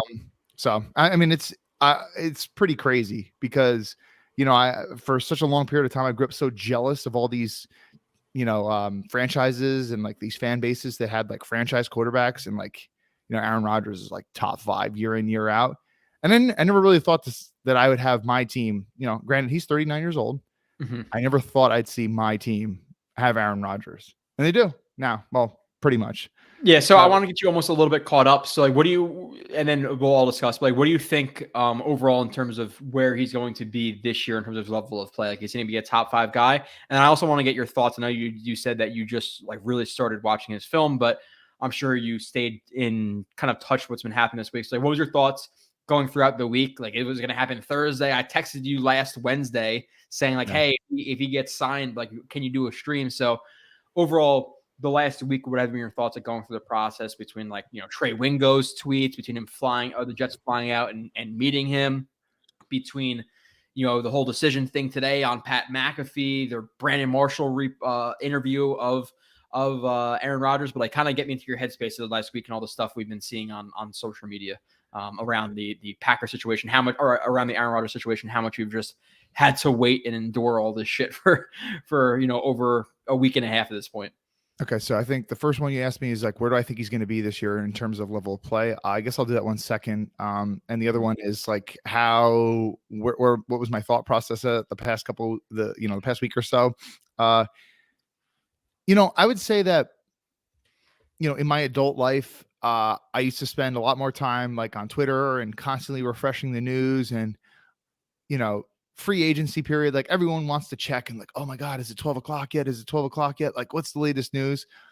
I would say that the past couple of years, I really was kind of like really cool with like, oh, I'll just check it in a couple hours. You know, what's the point of refreshing every 5 seconds? You know, who cares if I miss one transaction in live time? Like, I was kind of really good with like distancing myself. And it's not that I didn't care. It's just like, I didn't need to know at that very moment. But with this, it was way different. I mean, like, and part of it is, okay, number one, it's Aaron Rodgers, but number two, it's like, what's your plan B? You don't have Carr anymore, and there's no way I'm going back to, you know, rooting for Zach Wilson. I'm sorry, like, I and we've said this before. I think that if part of your plan with bringing Rodgers in is to help, you know, develop Zach Wilson, because you think that Zach Wilson is going to be, you know, the quarterback 2-3 years from now, I think that's a really shitty plan. And I don't have any hope or faith that that's going to happen. So, I mean, like, I was constantly refreshing my Twitter feed and, you know, trying to find any signs of hope that it was going to happen. And it was quite annoying, honestly, Joe. Like, you know, you were texting me yesterday and the day before, like, oh, can you do a stream tonight? Could you do a stream tonight if the news breaks? And it's like, what the hell? It hasn't happened yet. So it was quite annoying, but I mean, I'm glad that we are where we are. And you want me to answer the part about where Yeah, I think he's sure. going to be at this year? Yeah, sure, go ahead. Yeah. So I think that his level of play overall, so he had 12 interceptions last year, if I'm not mistaken. There were a couple of them, and I don't know that this is really the type of stream that where you'd want to bring up specific clips or not. I actually did start clipping some of them. There were a couple of bad decisions, or a couple of times, like there was a time in the Miami game where he missed Lazard in the end zone, where maybe he wasn't seeing the field properly. But I think some of the interceptions that you saw was like tip balls and kind of where he just had to make something happen. And a large part of that is his receivers were not just creating the separation the Packers, granted, Rodgers is an all-time talent.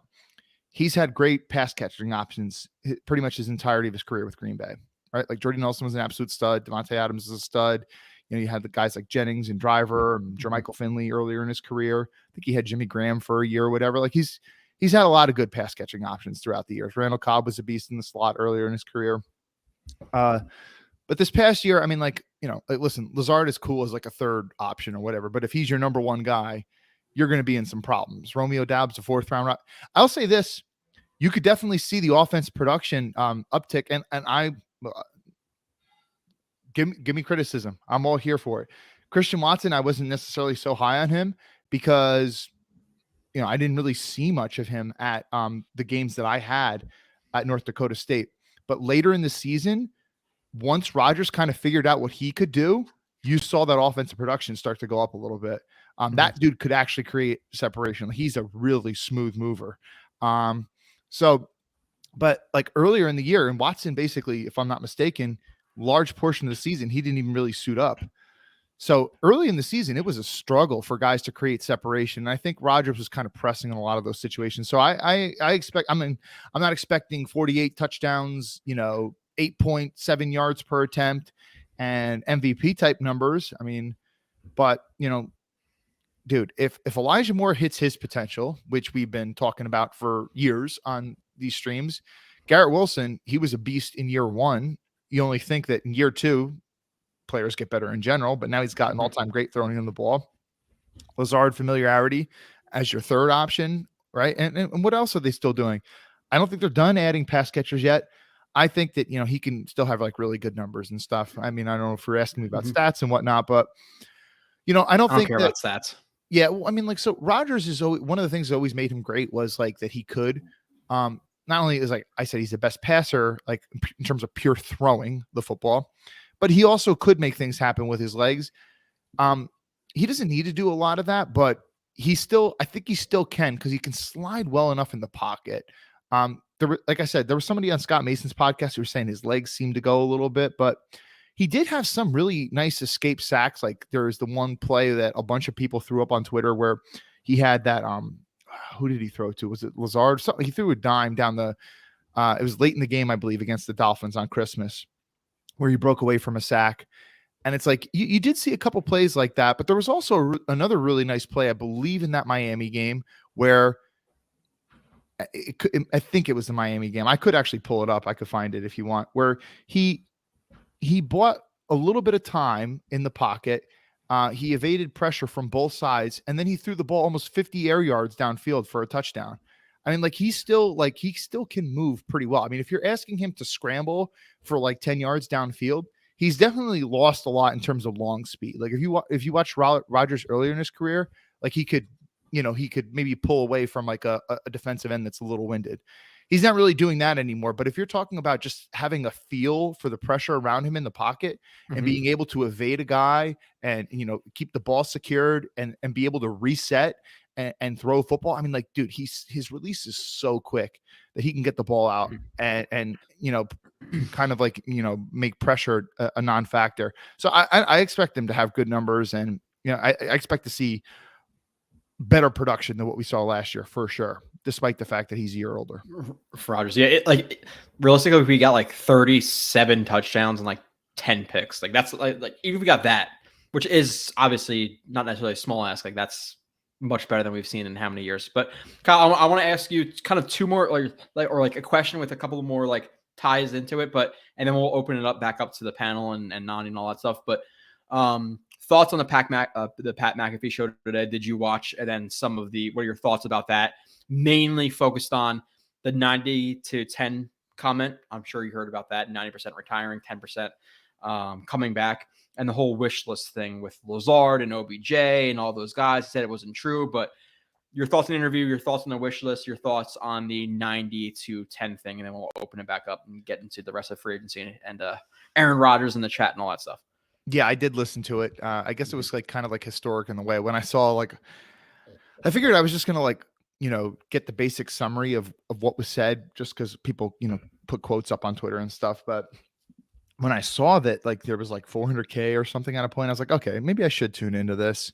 So I couldn't tune in at the time because I was at work. I did listen to it on my drive home from work. And I thought it was an interesting interview. Like, I saw Scott like tweet that like the first 10-15 minutes were a little bizarre because he was talking about the dark room or whatever. And I guess I didn't kind of understand that. But I mean, I actually, who cares? I mean, like I personally, I don't think I could do something like that with, I know you didn't ask me about this, Joe.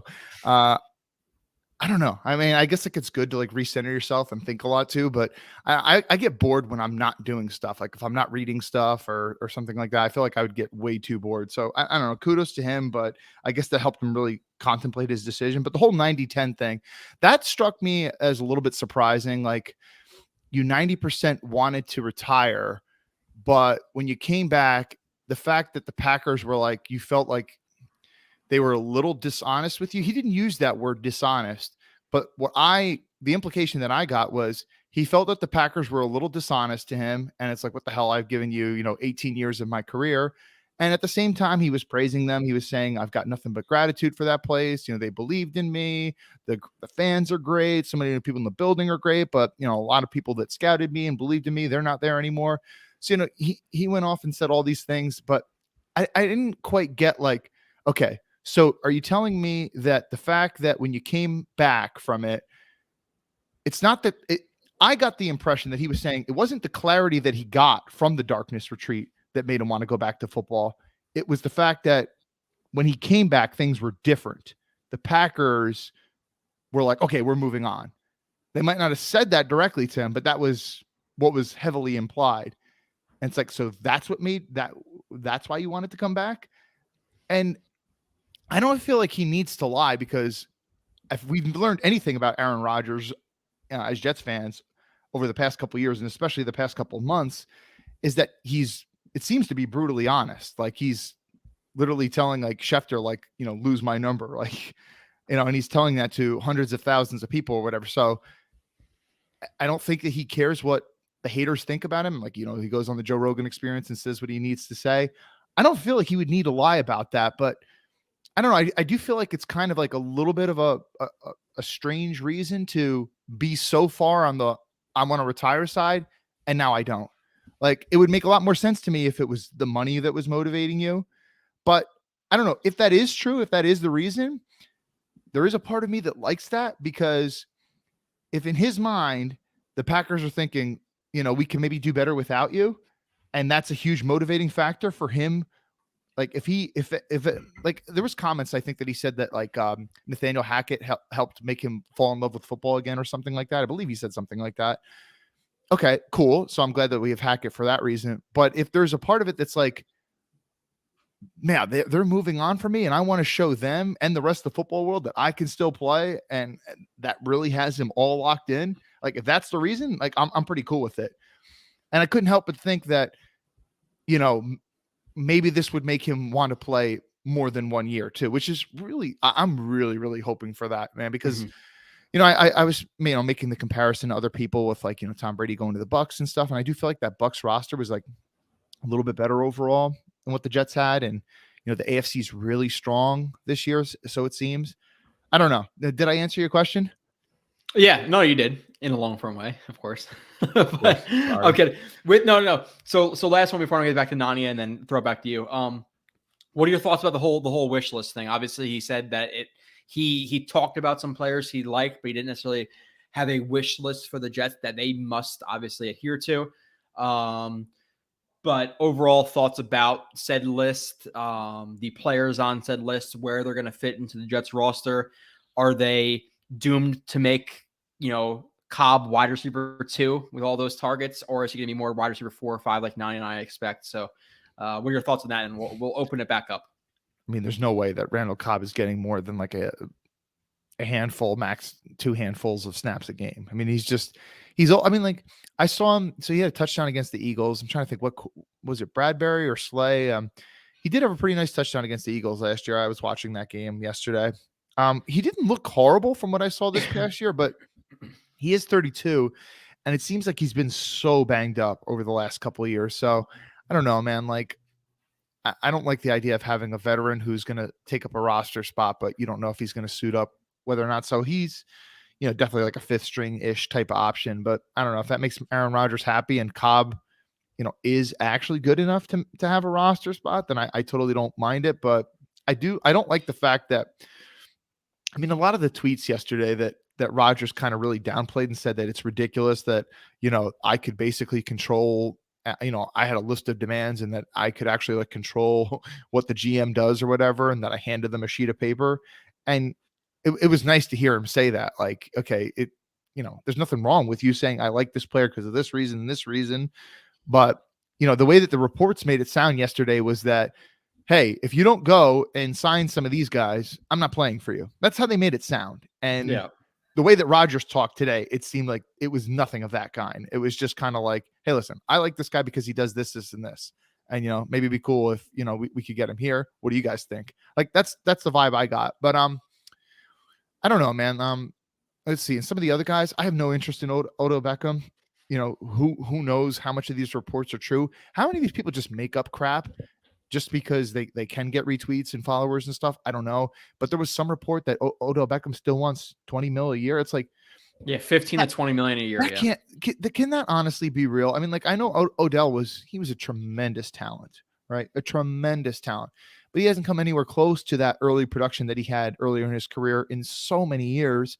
And what did they say about his knee? Is it like bone on bone at this point? And that the surgery that he got on his ACL when he was with the Browns, it was done so shitty that, his knee could like tear again at any time or something like that. I mean, like, I could be a little bit wrong with what I'm remembering about his injury, but if you're telling me that, that's the Odell that I'm going to get, that at any moment, season ending injury, and I'm gonna have to give this guy a decent amount of guarantee money, I'm sorry, I have no interest in it. And the volatility that you have between him, even Garrett Wilson, who speaks his mind, Elijah Moore, Aaron Rodgers. I don't know if that's necessarily the best in terms of chemistry in the locker room, having those couple of guys.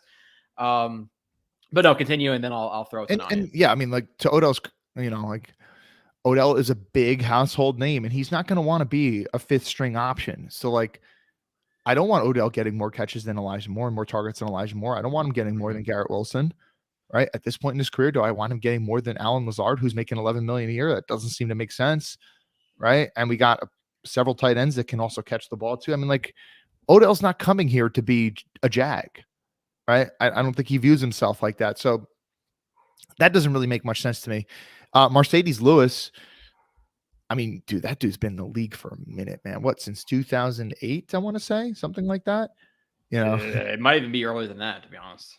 Maybe 07. I mean, I'm pretty sure he was in the same UCLA Bruins team as Maurice Jones-Drew, who's been retired for a minute now. But Mercedes Lewis, I think, is still a pretty good blocker for a tight end. But, if you go and sign him, that's what you're signing him for, is a guy who's primarily going to be a blocker for you. But do you really need that? Because, Uzama is not a horrible blocker. Conklin is also, he's a fine blocker as well. And listen, we saw some nice signs from Jeremy Rucker in that last game of the season against Miami last year. All right. Kudos to Nania for putting up so many of those clips on Twitter. He was a man on a mission, laying dudes out. I mean, so what would be the point of signing him? Right? You want to give him reps over any of those other guys? Well, that's the problem. Is it reps, or are they just signing him to be tight end 4 who's going to be in camp with the Jets? If they're going to give him reps over Ruckert or any one of the other guys, it's a problem for me. But if he's going to be tight end 4, maybe see 2, 3, 4 reps a game on jumbo packages in the red zone, then it's obviously different. But I guess we'll throw to this, or we'll go to this now. Nani, what do you think now with Rodgers on the Jets, and assuming obviously they're going to make a couple of other moves or whatever it may be, but where do they rank? Like, are we a legitimate Super Bowl contender now? Do you put them above the Bills? Do you put them above the Dolphins? Do you put them above the Bengals? Like, where do they rank in the power rankings of the NFL or AFC at this point? Have they legitimately put themselves in a spot to make a deep run? Yeah, I mean, the Super Bowl odds right now, I think they have the 6th best, and that pretty much lines up exactly with, I think I put out a post a few days ago saying this. If they got Rodgers, where would you rank the Jets in the league? And I said 6th, and I think I put them right behind the exact 5 teams that are ahead of the Jets right now. I think the top, in no particular order, it's Kansas City, Buffalo, Cincinnati, Philly, and San Francisco. So I definitely put those teams ahead of the Jets. Beyond that, though, I think you could make a case the Jets are better than any other team. So it's really just the fact that they play higher than the Bills too, right? Like at this point, yeah, there's definitely an argument for it because like the Bills this past year losing that game to Cincinnati was a big game changer for them because I think every single year you assumed it's inevitable they're going to get to a Super Bowl, but with this game or with that loss and not getting there this year, it's like at this point now they got to prove it. They're not that shoo-in Super Bowl team anymore. So, with that, and the Jets beat them with Zach Wilson. They played them very good in the other game, despite a lot of circumstances going against them. There's no reason they can't, split with them again or maybe have a chance to sweep them this year. That's not to say the Jets are better than them yet until they prove it. But in terms of the talent on the roster, they do have a chance to be the best team in the division. So I think they're definitely a Super Bowl contender. It's just a matter of proving throughout the regular season prior to the playoffs that you are that type of team that can go into the playoffs with a division win, have that home field, and really be a championship caliber team in the playoffs. Kyle, what do you think about the Jets and where they rank in the AFC in general? And then AFC East, could they be better than the Bills? Yeah, so the AFC East, honestly, I think about it, and right now I feel like the Dolphins might scare me more than the Bills. So the Dolphins, the Dolphins with Skylar Thompson gave the Bills a run for their money in a playoff game with Skylar Thompson in Buffalo. And the Dolphins roster has gotten better this offseason. They added Jalen Ramsey, who still is a damn good corner. And they got Vic Fangio. Vic Fangio is like, you want to talk about like creative minds and like guys who like actually influence the league and like, people like, there's like a Fangio coaching tree, like Brandon Staley is like a Fangio disciple, right? Like he's a guy who like actually like influences others and stuff. There's a reason why Miami like made him the highest paid DC. So they got him and, they got Ramsey. Who else did they add? I feel like they added another big name on defense, but this offseason, they added Chubb last year. Yeah, they got obviously. Chubb. So now the question with Miami is Tua, and can he stay healthy? Now, I don't think the Tua is that great. Could he, of course, get better? He could still get a little bit better and stuff. But, offensively, they're pretty good too. So, I mean, like when you look at the way that Buffalo kind of finished the season and them losing some pieces, losing Edmonds recently, I feel like Miami is kind of maybe taking over Buffalo in the division. Now, the big difference is Josh Allen versus Tua. And I would take Josh Allen any day in that scenario. But I don't know. I feel like top to bottom, Miami does have a better roster. And the Patriots, they seem to be fourth in the division. I'm not as worried about them, but they still do have Belichick. Does them getting Juju change your mind? No, it doesn't. It was funny. Jacoby Myers was like, damn, cold world after they signed Juju to like the same exact money that Jacoby got. I wonder if they offered him, a little bit less than Juju with that one. But in terms of other things that happened, Nani and I already kind of talked about this. So I'm going to go through some Jets, moves. I'm going to go through the chat, obviously. But Nani and I already discussed the deal for Quincy Williams. Kyle, what are your thoughts on that one? We talked about it a week or two ago, and we both said that maybe $5-6 million is the highest we're willing to go for Quincy. I don't want to put words in your mouth, but that's at least what I remember saying. $5-6 million. Obviously, he gets $6 million a year for 3 years. I think an easy out after 2 years, if I'm not mistaken. So, what are your thoughts on Quincy Williams coming back for $5 or $6 million in a market that realistically kind of seems to be pretty favorable to teams? Like the linebackers right now aren't going for a crazy price. So, Quincy back as starting, weak side linebacker. I'll take Quincy for $6 million. I'm pretty sure that was the number I said. Yeah, that's the highest I kind of feel comfortable with. And would you rather have Quincy Williams at $6 million with an easy out after 2 years, or would you rather have Tremaine Edmonds for what did he get? He's getting what, 18, 19 mil a year, something like that, 50 mil guaranteed. You know, no one's going to argue that Quincy's a better player than him, but value, contract value. I mean, like, and as I'm thinking about that, it also makes me wonder, okay, I know CJ Mosley is a better player than Quincy Williams, and I know he does a lot more than just, you know, how effective he is on the field in terms of a physical standpoint. You know, there's also the mental aspect of the game, lining people up, communication. I get all that value that he brings to the game too. But would you rather have Quincy at that contract than Mosley at the contract that he signed, which was also a monster that he signed several years ago now? You know, it's at least a fair question to ask. I think it's pretty reasonable. And everyone keeps using this word to describe him and his ascending player. And there's no doubt that he did improve from year 1 to year 2 with the Jets. So I'm curious to see what year 3 will bring. And also, you know, let's not forget that we said that can only help in terms of your Quinn and Williams negotiations. So, yeah. Yeah, for sure. So I'm going to throw it to Nania with 2 questions. And I'm going to go to take a bathroom break. But Nania, Greg Zuerlein also signed. I'm not sure what the actual price was. I think it's like $3 million for a year. I'm not 100% sure, though. I think it was $2.5, $3 million, something like that. I'm going to throw that to you. And then also some of those signings that you guys have made with Bryce Huff getting that second-round tender. Is that what you expected? Is he going to be worked out for a long-term deal?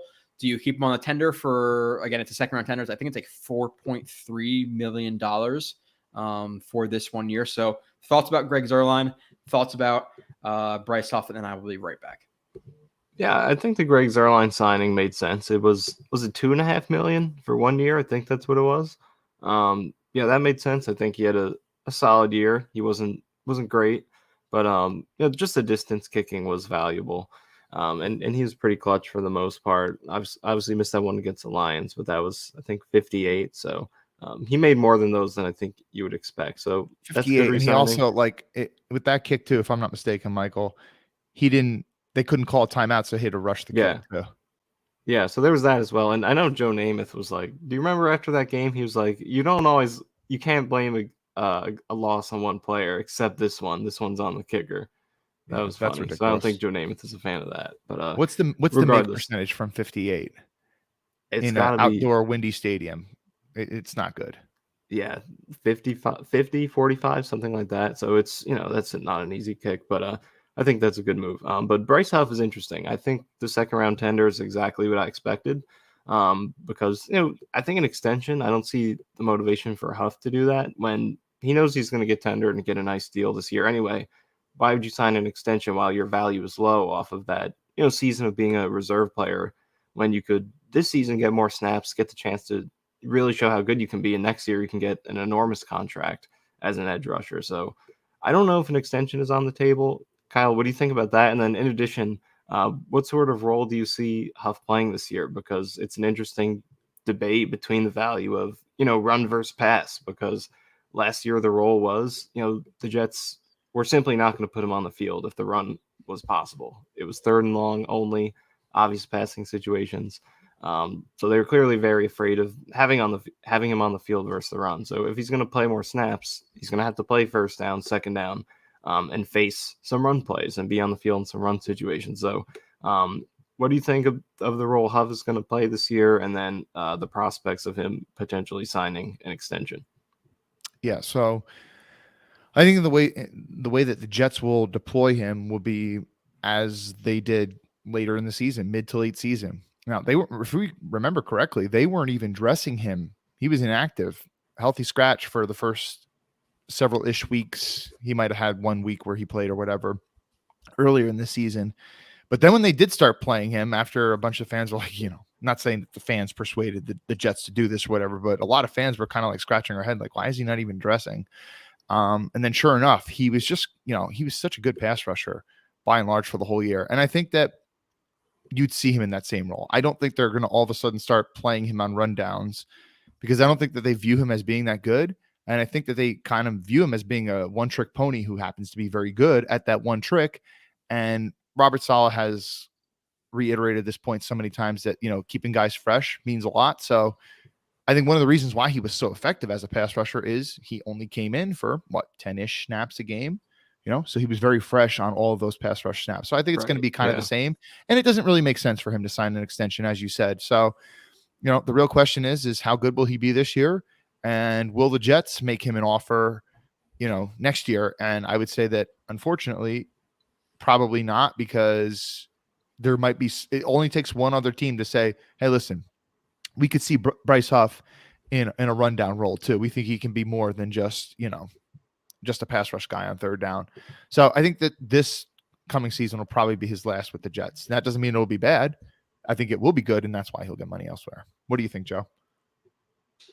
I was trying to pay attention to the Bryce Huff.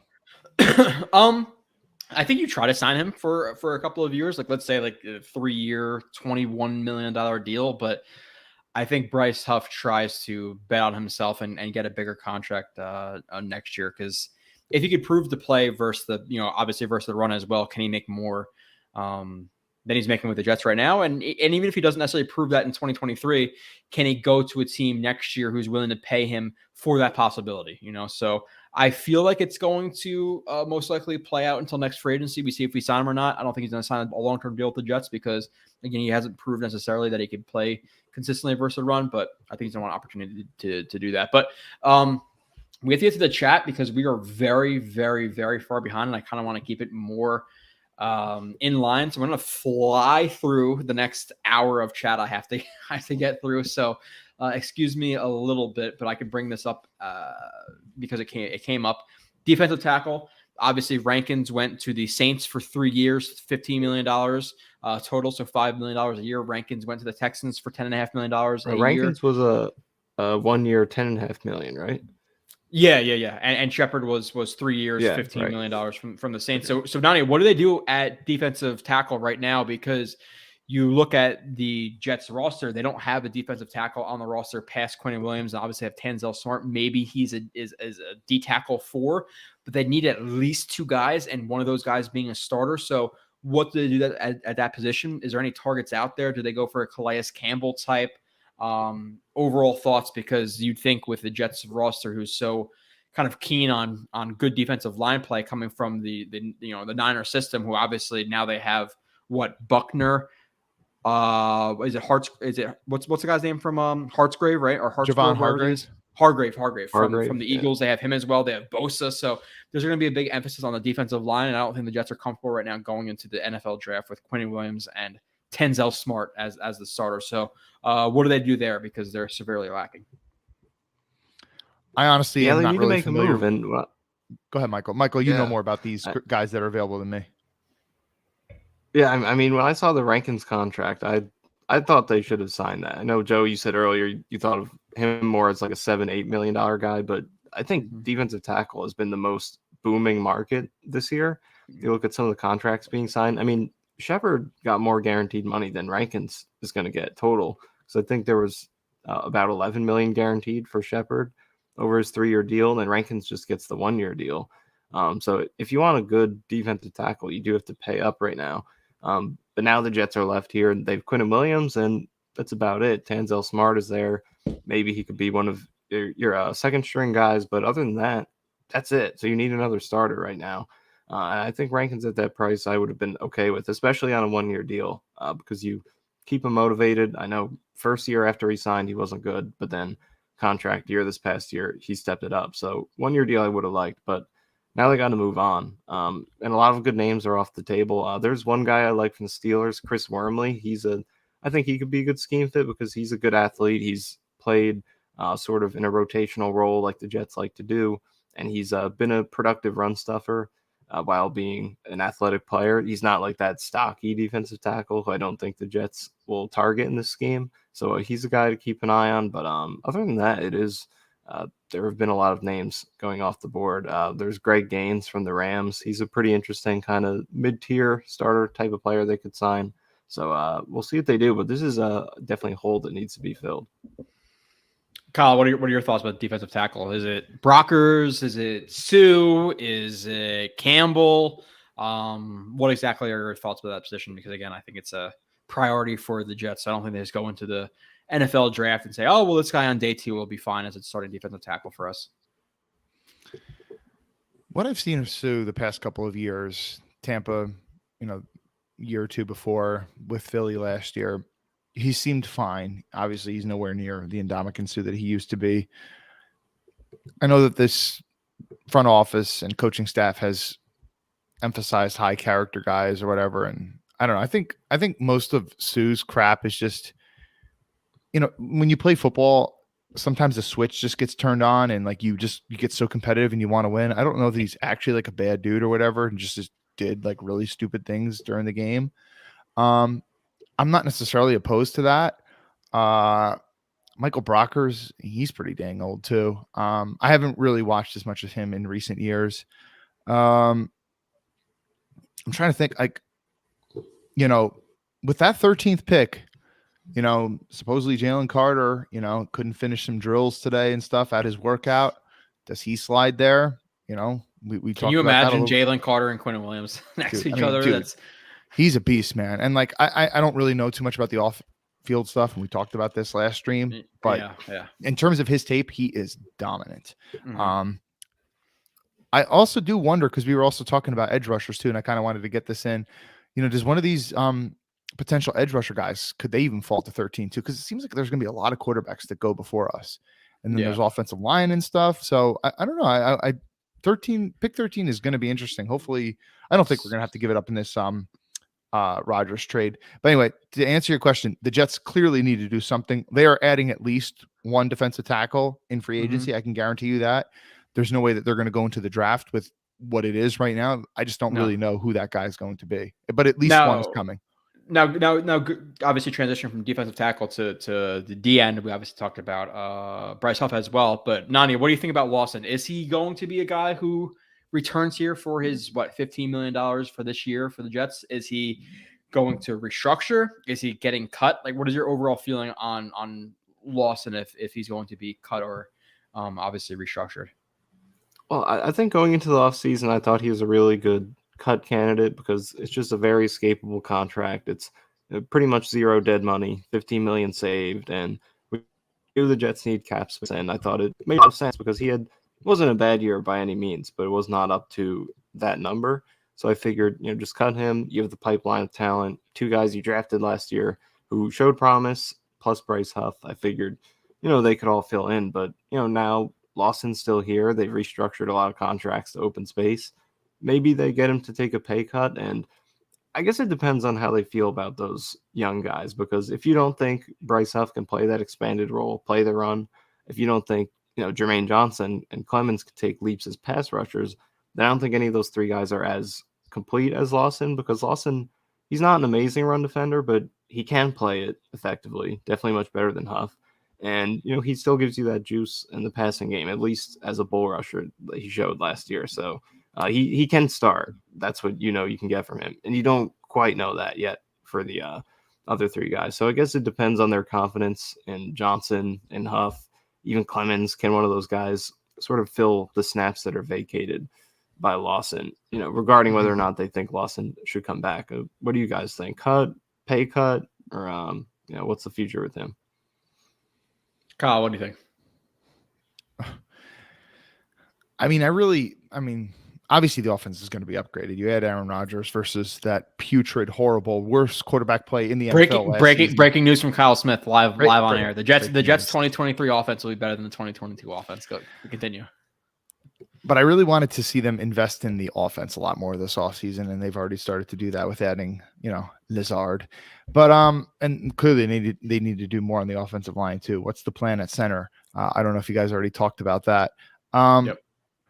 In terms of Carl Lawson, so I was all in favor, and I'm pretty sure that we talked about this recently, of cutting him because I don't think that he really lived up to expectations with the contract. Now, kudos to him. He played through tweaking his Achilles that he tore in the previous season. He was fine, but he doesn't really give you much in the run game. And then in terms of, pure pass rush, let's not act like Bryce Huff wasn't more effective than him, because he was. You're expecting Jermaine Johnson to want to take the leap. You want Jermaine Johnson to take the leap. He needs to get more pass rush reps for him to get that leap. And then Michael Clemens, there's also room for growth with him as well. Not nearly as much. So I don't know. I mean, I feel like I'm pretty much in favor of cutting Carl Lawson. It would suck to lose him. He's a fine player to have. He's a good teammate. People like him. He's, he plays, really hard. He's got some good energy on the field and stuff. But I just don't know that it makes sense to keep him there for that number, truthfully. But I don't know. I feel like if they were going to move on from him, they already would have at this point. Yeah, well, maybe they're waiting to see how, obviously, if the Rodgers thing worked out. But you just have too many needs for me at linebacker, safety, tackle, center to keep Lawson around for $15 million a year, considering you have a guy in Huff who now you second round tenured, you're paying 4.6 million, whatever the exact amount is this year. And you're obviously hoping that JJ, after his rookie year, can take a step up, as well as Michael Clemens. So to me, just smart roster allocation, you'd cut Lawson and invest into some positions where you don't have as much depth or a potential starter waiting in the wings like you do at the end with JJ. So get rid of Lawson, in my opinion, and invest that elsewhere. I know a lot of people want Lawson because, obviously 2 years removed from the injury are typically better than your first year removed from the injury. But again, I just can't see it with everything else we need on the team. The Buffalo Jets fan said they said it would never happen, which welcome to Buffalo Jets fan. This is almost an hour and a half ago. But now we get to record our next podcast because we were waiting. Like, it was Monday, we were going to record, and it was, do we record today or we record right before Aaron Rodgers news breaks? We're going to record this Monday. No, Aaron Rodgers news might break. So we can finally record another podcast on Patreon. If you want to listen to that with myself and the Buffalo Jet fan. G said he blasted the Packers on McAfee. More yummy leverage for us. I doubt the Packers get a first after that. Kyle, we already talked about this a little bit, or 99 did. What do you think about the Packers digging their heels in? What are they getting as trade compensation? Is it going to draw out, the next week or two? Is it going to happen today, tomorrow? What's your overall feelings on I think it actual has to trade taking place? I think it has to happen really soon. Supposedly, compensation has been, according to many such people, and who the hell really knows for sure, because there's a lot of people who are really wrong about this whole Rodgers thing. But it seemed like, a basic framework was kind of discussed about for a long time. I mean, they've been in constant communication since like the Super Bowl or whatever. So you're talking like over a month now. I can't imagine that they're very far away. If you're the Packers, why would you want to hold this up? You want to figure out what it's not just, I understand you're trying to squeeze more out of the Jets, but you also need that money off your books so you can figure out what you're doing with the rest of your free agency and everything like that. But there's also, okay, Rodgers was with you for 18 years. Rodgers said on the McAfee show, he said, he kind of walked it back a little bit, but he said, I might be the best player in franchise history. And then he's kind of like, well, all right, there's other guys too, like Bart Starr and Brett Favre. He's like, but I'm certainly in the conversation, right? And Rodgers made sure to say his gratitude for the organization many times over. But it's like, but if you hold up the trade, Green Bay, and if you're the one that's holding it up, that can leave a little bit of a bad taste in Rodgers' mouth, right? So I think it's in everyone's best interest. It's in the Jets' best interest. It's in Packers' best interest, Rodgers' best interest. He already went on, let's just say, I don't know, national internet, radio, whatever you want to call it, and announced, I want to play for the Jets. Yeah. Like, it's no secret anymore. Get it done. I think it's going to happen real soon. I don't think it's going to drag into next week. What do you think the trading compensation is? I think it's going to be a 2 and then something else. It could be a 2. Me and Nani said like a 2, so I think we kind of landed on like a 2, Corey Davis, and a conditional 3. Also, do you guys think, like, if Corey Davis is in the deal, does that lessen the rest of the compensation, or is he just kind of a throw-in to dump the contract? Yeah, what would Corey Davis be worth on the open market right now? Obviously, considering what wide receivers are paid, is he fifth, sixth round pick? Yeah. So is that to me? I'm going to land on a second rounder this year, a conditional 3rd next year, based on if the Jets make the Super Bowl, or the playoffs. If not, it's a 4th and Corey Davis. That's what I'm going to say it is. So a 2nd this year, Corey Davis, and a 3rd with playoffs next year, or a 4th without playoffs with Rodgers. And I think it's fair. And if You're the Packers. How could you not accept that? There's literally no other Are suitors. you sure? Because there's Packers fans out there right now who are saying Quinnen Williams, Sauce Gardner, Garrett Wilson, 2 first, considering everything that your quarterbacks have been traded for in recent past. So we're not giving up Sauce Gardner and Garrett Wilson, you're saying, Kyle? I mean, if this was 33-year-old Aaron Rodgers, sure. But no. Yeah. No. So there's a very realistic chance he's 1 year with the Jets and that's it. And I really hope that's not the case. But I mean, just kind of listen to his tone when he had that Brandon Marshall interview. He said like, yeah, but even if it's only 1 year, right? And like if he was 90% that he was going to retire going into the dark room. With that being said, I'm not sure if Nani agrees or you agree, Kyle. It seems like he was not insinuating, but he was thinking that Brandon Marshall played 1 year with the Jets. That's what I thought. That's how I interpreted it. Okay, I only watched it once. Maybe I should rewatch it. You should rewatch it because he was talking to Brandon Marshall, and Brandon Marshall was talking about like being a Jets legend and how his 1 year matters with the Jets when he went off. Basically, and it seems like Rodgers thinks that Brandon Marshall played for 1 year, and that's why he brought up the 1 year thing. It wasn't about Rodgers playing for 1 year. Just, gotcha. Can and that makes sense. Can Brandon Marshall be a Jets legend after 1 year of producing like that?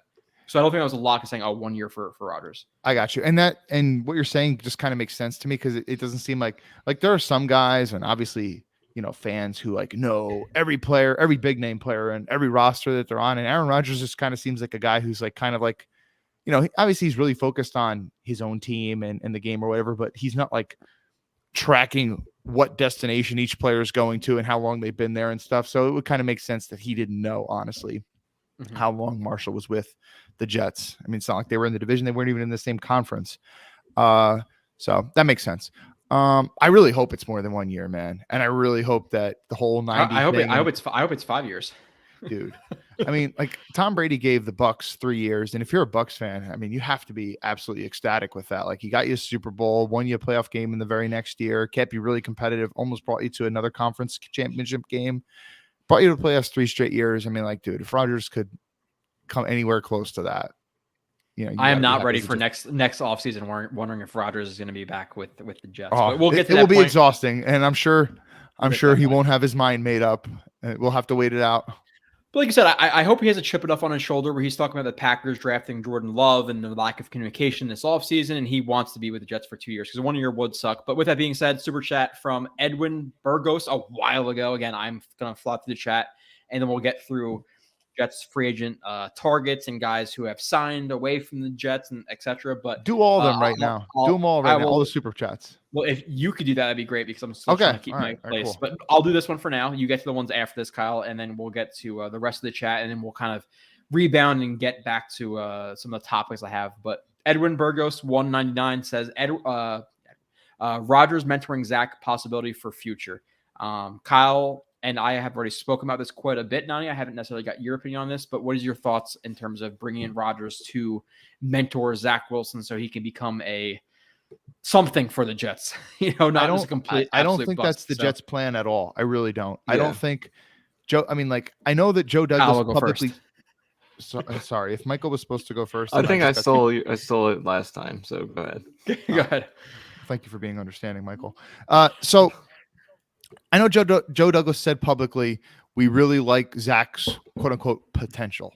Well, potential is one of those dirty words that, so many people have potential. Zach has not shown that potential in the NFL. You don't go out and make a move like this to mentor Zach Wilson after he's already been on the team and been the starter for 2 years. I don't think that that's the Jets' motivation at all. In the back of their minds, are they thinking, it could be a slight possibility that maybe Zach can really take lots of lessons from Rodgers and maybe just slightly, maybe way less than a 5% chance, much closer to a 1% chance Zach is actually legit and can learn and grow from this. Yeah, I don't think that they're really seriously thinking that's a possibility too. They're bringing Rodgers in because Joe Douglas hasn't had a winning season yet as Jets GM. Robert Saleh hasn't had a winning season yet as Jets coach. They're bringing him in because they want to win and they need to win and they need to make things. And of course, Woody Johnson wants to keep things exciting. So that's the reason they're bringing him in. It's not to mentor Zach Wilson. Nania, is Zach Wilson the Jets 2025 opening day starter? Yeah, I mean, it's not something to count on. I do think it is probably good for Zach. I don't think in terms of him being on the team this year, I don't know if there's anything better he could have asked for than getting the chance to learn from Rodgers. But whether you're a fan or you're the team, I don't think counting on anything from Zach Wilson is, worth spending any time on. Brissett to Washington, says Nathan. We will get to the free agency tracker in a little bit. If not tonight, then Kyle, I don't know if we're doing a show tomorrow night. We can discuss that after maybe, but this might be the stream. Nonetheless, we'll get into the tracker. We'll talk about Brissett to Washington and where the quarterbacks have gone. But Kyle's bringing up another super chat from Jordan Victor, specifically to Kyle. Kyle, are you most excited for Rodgers, or are you more excited for Rodgers now or when we drafted Zach? You said quarterback was the biggest improvement when we went from Sam to Zach 2 years ago, which was obviously false, but it is what it is. Kyle, are you more excited for Rodgers or Zach Wilson, who he's drafted? That's a good question. I was more excited for Zach Wilson at the time too, because I was thinking like, okay, this kid has a really legit shot to be the quarterback for the Jets for the next 10 plus years. Now, with that being said, obviously this whole Rodgers thing for 1 year has a much higher floor, but it could only be 1 year. So if I knew that we had, as Joe just said a couple minutes ago, Rodgers for the next 5 years and that he could keep this level of play for the next 5 years, I would obviously say Rodgers right now, but I don't know how long he's going to give us. So I was more excited about Zach Wilson. But with that being said, I still had a little bit of a foul taste in my mouth that we screwed up the tank at the end of the season, missed out on Trevor Lawrence. So I guess dude, you have no idea. All those things can be true at the same time. Like Nani and I have spoken plenty over the last 5-6 years, but there was nothing we spoke about more than messaging every 5 hours about Trevor Lawrence and a percent chance the Jets would get him and all this stuff. That year was fucking brutal with Adam Gase, but I'm happy we're here now. I'm happy we have a legitimate quarterback, but good question, Kyle. Next super chat, do you have it? So Ron Weiss. Ron Weiss, holy sheep guys, holy sheep shit guys, cheer up, love you guys. I think that comes from Kyle being pretty monotone and Nani being pretty monotone. We're talking about two of the most monotone guys in the YouTube podcast world. So you think I'm really monotone? Is that what you really think? Oh, 100% you're monotone. You're very level headed. So. You don't really raise your voice. I don't know. I don't know, Kyle. You seem pretty Kyle's good energy. Lukewarm. That definitely applies to me. Joe, it applies you're to me the first for sure. person ever to tell me I'm monotone. I guess really? I don't know. I guess I'm when I try to do interested to see what the chat thinks. Maybe I should put a vote up in the chat as Kyle monotone. Joe, you've never seen me give a speech before or like teach in a classroom before, because I promise you the energy is a little bit different. But I think when I talk to you over a computer, I try to be like analytical and like, Joe, don't tell me I'm monotone. I was doing Mike McDaniel impersonations last stream, bro. Were you doing Mike McDaniel? Yeah, and you actually chuckled too. You're like, does he sound like that? No, I don't know. Garrett Wilson over under 1,500 yards. He's going to go off from AP 14. I want to tie this into another conversation that I was thinking about having in this topic in general. But Nania wrote an article that said the top 3 or 5 Jets that would benefit from Rodgers, or who would benefit from Rodgers. I'm forgetting exactly what the headline wrote out, but yeah. Does Garrett Wilson get out over under 1,500 yards, Nania? And who is the Jets player or position group who benefits the most by Aaron Rodgers joining said team? I mean, in terms of Wilson getting that 1,500 mark, I mean, the 17 games definitely helps, but I'm looking at the numbers of his top receivers in his 4 MVP seasons. And Nelson, 2011, had 1,263. 2014, he had 1,519, so he went over. 2020, Adams had 1,374. 2021, Adams had 1,553. So 2 out of the 4 MVP years, he did have a guy go over that. And that's with 3 of those being only 16 games. So I do think there is a reasonable chance, but it's a pretty deep weaponry they have with the Jets here. With Elijah Moore right now, with Lazard coming in, I think Conklin's going to have a big year. And Rodgers throws to the running backs a lot. So I think it'll be pretty spread out. Maybe Wilson might not be that high in terms of yards. But there's definitely a chance. And in terms of who would benefit the most, I'm thinking of Elijah Moore. That's the first guy that always comes to mind when I think of this, because there's just too many routes on his film last year where I'm like, this guy is open. He should have stats. He should have highlights that show how good he's playing.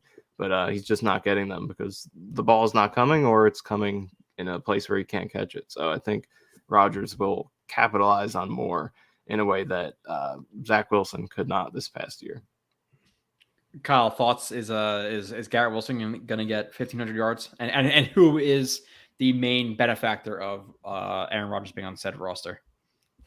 My immediate thought was he won't, and it's not because he can't, because he certainly can. And having that extra game, being that it's a 17-game season, would make it more achievable. And dude, he had 1,000 plus as a rookie with the worst quarterback play from start to finish of the season in the league. So it is very, very, very possible. But my immediate thought was just that Rodgers is going to spread the ball around a lot. And, I saw the stat being put out there yesterday that Rodgers threw 60% of his passes to backs last year or something like that. That could be wrong, but it was a very high percentage. Now, obviously, there's a different coordinator this year, so that would switch things up. And it doesn't mean that Rodgers can't push the ball downfield. But one of the reasons that they do so much of really quick screens to swing routes to running backs and stuff, because Rodgers, he gets the ball out so quick and he puts such good placement on it that the running back doesn't have to break their stride. So that they like to, and obviously playing football like that, it's very safe and stuff too. So, you could see someone like, Breece Hall have a lot of receiving yards this year. I wouldn't even be shocked by that. So I just think that there's so many options, Uzama is even going to get his receiving yardage uptake. And to answer your second question about who benefits the most, I think it has to be Elijah Moore. Elijah Moore hasn't gone over 600 yards yet in his young career. This guy was drafted 34th overall. Really, really, really talented player. I think that, a lot of people still kind of don't really know. He's not a household name yet amongst fantasy footballers, but you have one of the all-time greats, and he is one of the all-time greats, 4-time MVP. He's now throwing you the ball. Elijah Moore could very well get 1,000 yards this year, and I don't think any of us would be shocked by that. So, Kyle, so we have a live poll up right now, and we have 27 votes, which is going to increase in a little bit. But is Kyle monotone? We have 56% yes, Kyle. So just thought I'd let you know. I do agree that I'm much more monotone on here than if you saw me in person or whatever. But okay, I'll take it. We'll see Keep what the that in results mind. are. 27 votes were very, very early. It can obviously change. We'll see what happens in a little while. But we're gonna keep flying through the chat until I catch up. Let's see. What do you think of? Oh, we have another super chat. Kyle, if you want to pull that up. Yeah, I'll get that. Here, let me do this in a non-monotone voice. From Dean Britton for $9.99. Joe D didn't fly to Cali without a handshake with Green Bay on draft compensation. Rodgers is pissed and told Joe Douglas, "Hell no, you ain't sending all that to Gunter Kuss. I won't," quote, "agree." Hence the story that AR is the impediment. I appreciate the lack of monotonism. Just went down to 30%. Yes. 30%. So, Kyle, we've already kind of answered this question. So do you want to hit this super chat, which we appreciate from Dean Britton? I think I would have to agree that he's pretty much right. I mean, why fly all the way out to California? I mean, they were obviously talking way before they flew out to California. What is the holdup? There are a lot of people that seem to think it's kind of over money compensation. Like, how much is Green Bay going to eat of the contract? And that to me seems like it would be okay. So Schefter tweeted out this morning, and kudos to you, Michael. I didn't have any clue about this prior to you tweeting this out early this morning. It was exactly a year since Rodgers signed his deal last year, right? And you said that the collective bargain agreement says that you can't renegotiate a contract until it's been a full calendar year. Well, it's the full calendar year now. So it kind of makes sense that Rodgers announces he wants to go to the Jets today, possibly hoping that the trade officially gets announced today, being that they could renegotiate the contract or whatever. So I would have to guess that that's probably a holdup rather than, whatever the draft pick compensation is or whatever. What do you guys think? Yeah, I think there's a good chance of that because it's, as you said, they had to have been talking about it before the flight out there. It kind of feels like that's too strong of a commitment to have that type of meeting without assurance that you're actually going to get a trade done. And that's not to say it's, set in stone at that point, but at least some confidence in how close it is. So the money thing is a big part of it. Like I posted earlier, and I think I'm interpreting it right, but I might be wrong. It's a lot of specific language, but it does seem like that it has to be a year if you're going to renegotiate your contract, something along those lines. And it has been a year at this point, which Schefter did point out in his tweet. So obviously he thought it was notable. Not that we care about what he says at this point, but I do think it's worth taking into account. But yeah, I think both could be in play, but it does feel like it should happen sooner rather than later, just because there's been so much time to hammer it out. And in terms of we've reached the new league year officially, so anything can really happen at this point in an official way. It doesn't have to be a handshake type thing anymore. So I think it will be sometime this week, I would say. Yeah, I'm hoping it happens within the next hour or so. That'll be on the even stream, but even today could happen. Yeah, I think with all like the visiting and the Jets and the Packers, speaking for at least a couple of weeks now, maybe they didn't have an exact, deal in place, but it was some type of loose framework about what a deal would be. Now, maybe the Packers demand a little bit more, but I don't think they dig their heels in and drag this on for a week or two and kind of make them look a little bit shitty. So another question from G, do you think we got Whitehead then? I think we may keep him. Kyle, I'm not sure if I got your thoughts on the Chuck Clark trade for the Jets, but what are your thoughts about that overall? Obviously paying him $4.2 million this year. Thoughts about his fit with the Jets defense, and then do you think we keep Whitehead, cut him? What's going to happen at safety for the Jets? Okay, so I haven't watched any of Chuck Clark as of yet. I will. I know that you've started to dig into him a little bit. I know, and I saw you throw out that clip that he had a forced fumble against the Jets in week 1. On the surface, I kind of like it because he's got a very reasonable contract. I got him for a 7th round pick, which is, pretty much nothing. Whitehead, I would certainly cut him. The question is what else are you going to do at safety? Some options like Jimmy Ward and stuff are gone. I wouldn't want to draft one early. So, you can't rely on a late round safety, being a starter for you. So that's always the question is what is the replacement? But what's his cap number this year? Like 7.5 mil? Because he's not worth that if that's what it is. I think he's making 10, right around 10, but you could save right? you could save 7.5 by cutting him, but he's actually making 10. Yeah, I would cut him. I don't really, what, honest question to both you guys. What do we think that he does well? All right. And you could argue that maybe he was put out of position a little bit last year, but what does he do well? No, I think that's a good question because for me, like when you think of the strengths, it's supposed to be, the run defense, the presence in the box, and the hard hitting and all of that. But when you really watch his film, like down to down, all those things aren't actually positives because, yeah, he makes big hits sometimes, but he misses a lot of tackles. He takes bad angles. So he's not really making a positive. It's a negative impact against the run, in my opinion, last year. And we know in coverage, he doesn't bring much. So I can't really say other than, he'll probably make big hits more often than other safeties, what he actually does what he did to help the Jets last year, really. Well, and there's like, I know people say that Clark has versatility, but you want Clark playing in the box. Like a lot of what I've watched so far of Clark, he's an inside linebacker or in a strong safety role, like in those intermediate to short zones. And I like him in short to intermediate zones. I like him in the box. I think he's a better player than Whitehead for half the price in terms of their cap hit for this year. So I think you save the $7.5 million you get by cutting Whitehead, and you bring in a guy who's a legitimate free safety because right now the Jets don't have a free safety. Both Clark and Whitehead are strong safeties. So I think you should cut, a Whitehead and bring in a vet guy, whoever that may be. Now, another question I saw at least come up in the chat, actually right here, Spin Max Dave says backup quarterback who's available. What do you guys think happens with the backup quarterback position? Because at the end of the day, Zach Wilson right now is the backup quarterback. And if the Jets are going to make a run for said playoff run, Super Bowl, do you want Zach Wilson being the guy if Aaron Rodgers, knock on wood, hurts himself and, you're I don't know, you're 10-6, you have one game left to make the playoffs and Zach Wilson trots in as your starter week 18? Or do you prefer, I don't know who's out there, but like the Chad Henneys of Dolphins past, what do you guys think is going to happen at backup quarterback? Throw it to you first, Nania. Okay. It's tough because Zach Wilson as a backup quarterback is pretty expensive. I mean, what's his cap hit this year?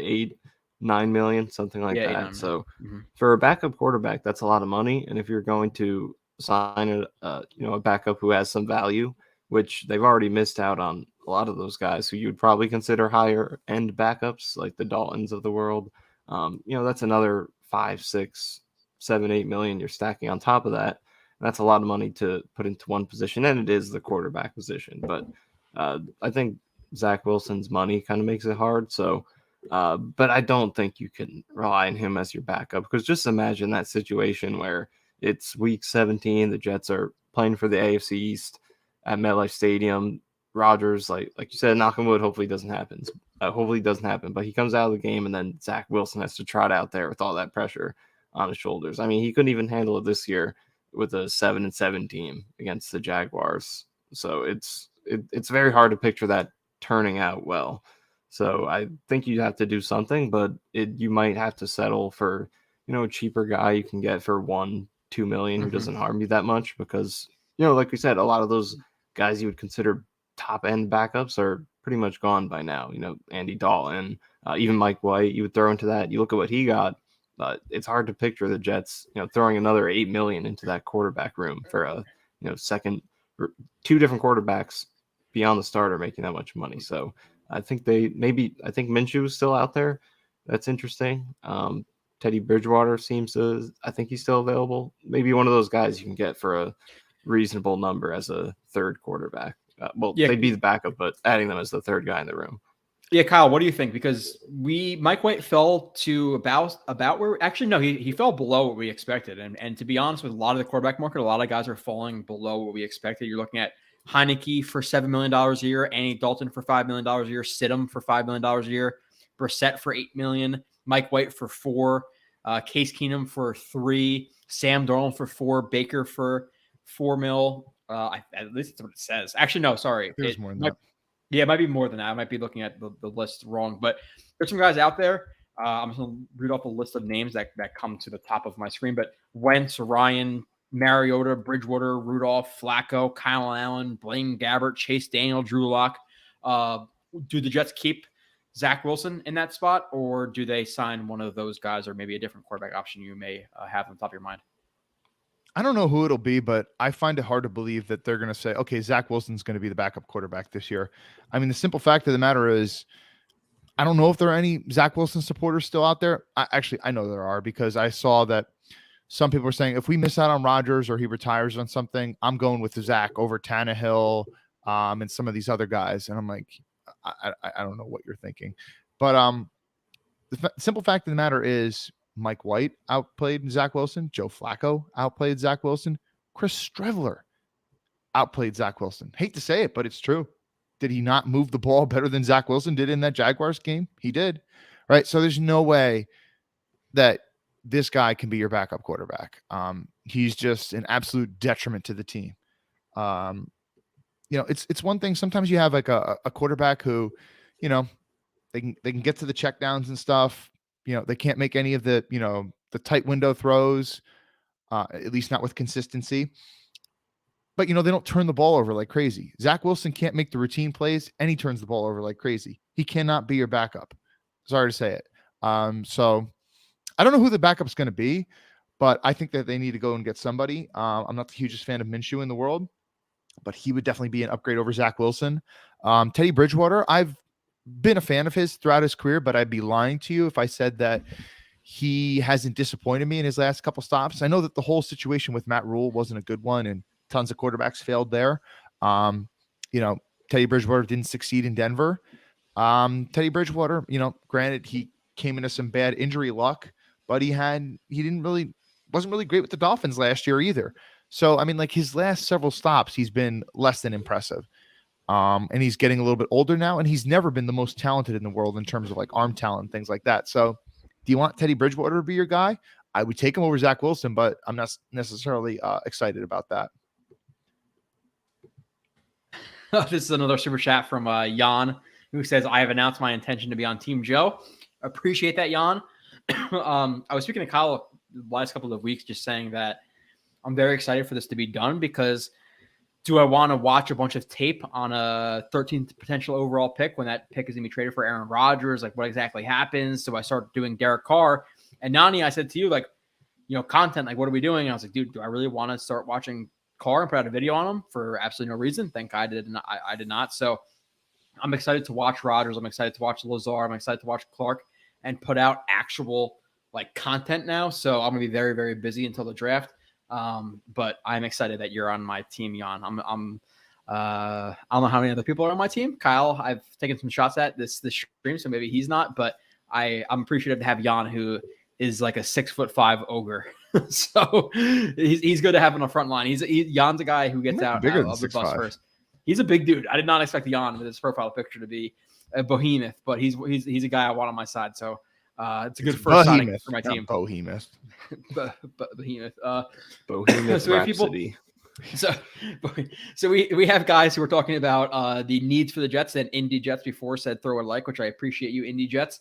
The biggest needs for the Jets roster as of now. We'll throw it to Kyle first. Your number 1, 2, and 3 biggest needs for the Jets roster at this very moment. I mean, definitely in terms of depth, I think it'd be hard to argue against defensive tackle.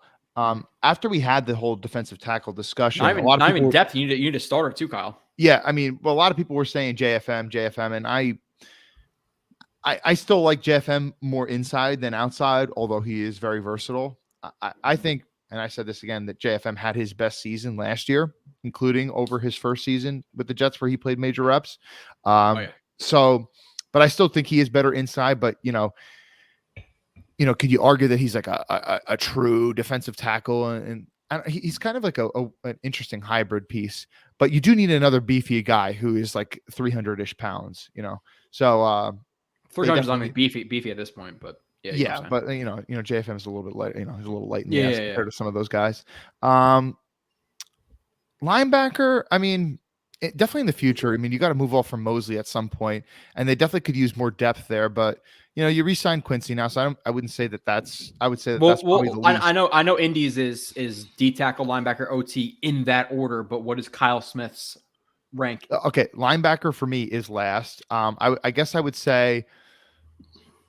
I'm just because of the strength. You already have a all pro, first team all pro, and Quinn Williams at defensive tackle, and you are definitely gonna add more pieces there that will be fine. Because if you look around the league, there are plenty of guys that you can put in a defensive tackle role, and on a down-to-down basis, they can do fine because there's better defensive linemen, and part of it's just the way that the game is.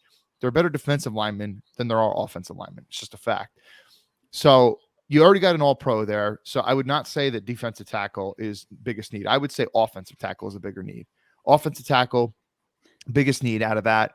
And then I would say just because you are lacking the depth there, probably defensive tackle and then linebacker.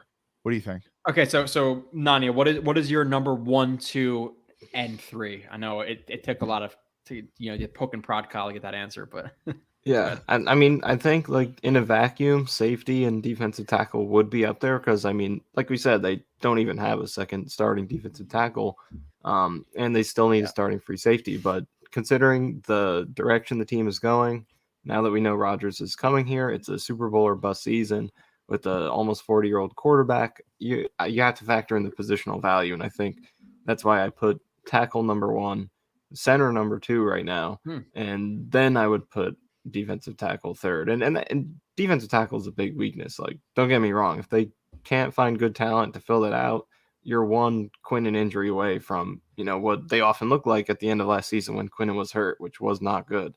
So it is definitely a weakness for sure, but you have to prioritize the protection of the future Hall of Fame 40-year-old quarterback you have. So I'm going to put the 2 O-line spots first. Yeah, no, I almost agree. I agree with you. I would say center is the biggest need for the team right now because at least at tackle, like you have Brown, you have Mitchell, you have Becton. They could start. So to me, center is easily 1. You could argue tackle or D tackle. You can argue tackle for the Jets, obviously, because Aaron Rodgers is coming in. You don't want to like half-ass it on offense. But with that being said, at the same point, you can argue D tackle because they don't even have a legitimate starter there next to Quinnen Williams. So D tackle, offensive tackle are kind of 2/3 to me. And then past that, I would say safety and then linebacker.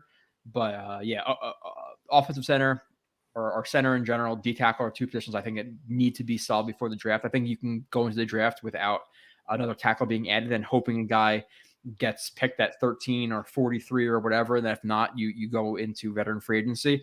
But yeah, so those are my three: center, tackle, D tackle, 2 and 3. So keep going on in the chat.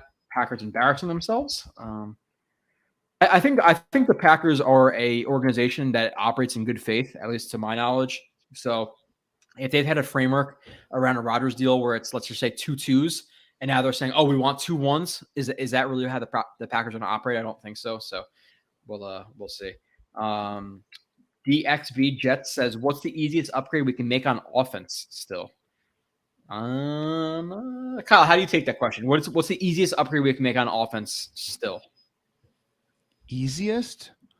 Meaning like it wouldn't cost you much and stuff? That's how I take it. Like I guess center, because you don't really have one. Right? Yeah. Well, the backup center right now is Dan Finney's not even on a contract, right? So we don't have a backup center. Yeah. And then speaking of that, Feeney's not under contract, and then Herbig signed a 2-year, $8 million or $10 million deal with the Steelers. I forget exactly what it was, but you don't have a couple of depth guys as well right now. So yeah, center. Nani and I talked about it a little bit. We talked about, is it Ben Jones from the Titans, if I'm not mistaken? That's his name. So do they bring in Ben Jones? Do they bring back Connor McGovern? I'm not necessarily sure, but they need to make a move at center. I don't think you're just going to go into the draft with a massive hole on your offensive line. So I would say center, but yeah, I don't know easiest. What do you guys think about the Jamal Williams stuff in terms of coming to the Jets? There's been some rumors that we're interested in him. Obviously, he has some ties with Aaron Rodgers being on the Packers. But Nania, do they have the cap room to bring in a Jamal Williams? And overall, what is your thoughts about the Jets running back position going into 2024 with Rodgers under center? I mean, there are things I like about Jamal Williams. So if he's affordable, then absolutely. But it's just the idea that, he's coming off a 17 touchdown season. Yeah. So this is a guy who could be cashing in right now. And you don't want to be the team that's paying for that. You never want to be the team paying for a running back breakout at, what is he, 27 years old? So it's you always want to be ahead of the curve in the running backs, draft your own guys, sign cheap running backs. So there's no reason to cash out for him. I don't think it's a need. At the same time, though, I think it's important to realize that as much as we love Breece Hall, he's going to be coming off an ACL there, and so you do want to have some talent there. And we know Michael Carter had a pretty rough season this past year, and Zonovan Knight showed a lot of promise, but it was a small sample. So if you can get more talent in there affordably, then by all means do it, whether that's free agency or the draft. But if Jamal Williams is going to be anything more than, I don't know, 3 to 4 million max, even that might be pushing it, then I think it's not a great allocation of resources. But he does, the goal line ability he brings is good, although he didn't really show that before this season. But that was a big weakness for the Jets. So although do you attribute that more to a really good Detroit offensive line? Probably.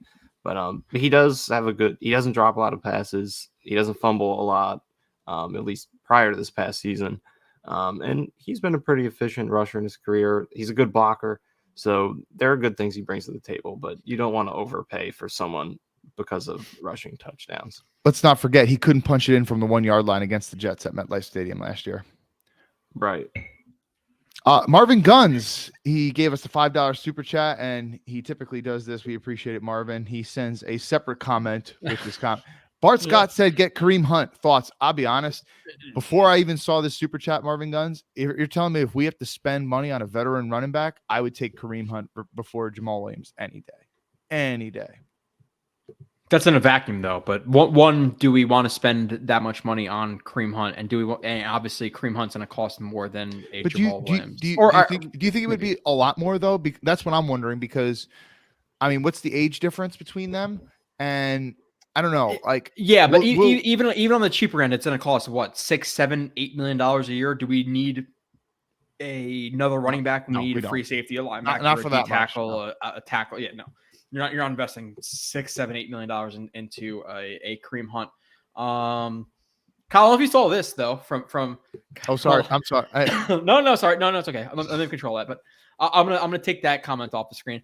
Nick Allen says the real story is will Jordan Whitehead unblock Blewett. I don't know if you saw that, Kyle. I did. Or Nania, but I got blocked by Jordan Whitehead, who I never tagged in a tweet, but apparently he name searched. So they do that all the time. Tons of Kyle, players do that. will I be unblocked by Jordan Whitehead? And do I deserve to be blocked by Jordan Whitehead, or should he just play better football and not have those plays out there on film? Especially the safeties, man. Joe Blewett, he's critical of all positions. You see, there are people in there calling me whiny. What is it? Finger Lakes Jets has been calling me whiny and nitpicky and stuff. You think I'm nitpicky? Dude, Joe Blewett. Watch Joe Blewett's film reviews and then call me I think they're nitpicky. fair. I think they're fair. I didn't say they're not fair. I'm just saying, like, like the whole thing about being an analyst is, okay, what does a player do well and not do well and stuff? And, you got to point out things that guys can improve on and stuff. Hold on, guys, quickly. This is an interesting report from Diana Rossini. She says the Jets were trying to get Fletcher Cox. He re-signed with the Eagles. He did resign. Damn. Oh, he did. Okay, so I didn't hear either one of those reports. So well, that would make sense why he re-signed 1 year, $10 million, and she says the Jets were trying to land him. See, I was wondering why all these people were saying Fletcher Cox, and that's why I was on my phone for a little bit because I saw tons of people in the chat saying Fletcher Cox, and I was like, I didn't even know he was available. But he's what about Calais Campbell at this point? If you're talking about veteran defensive tackles, you're looking at Campbell, who had what?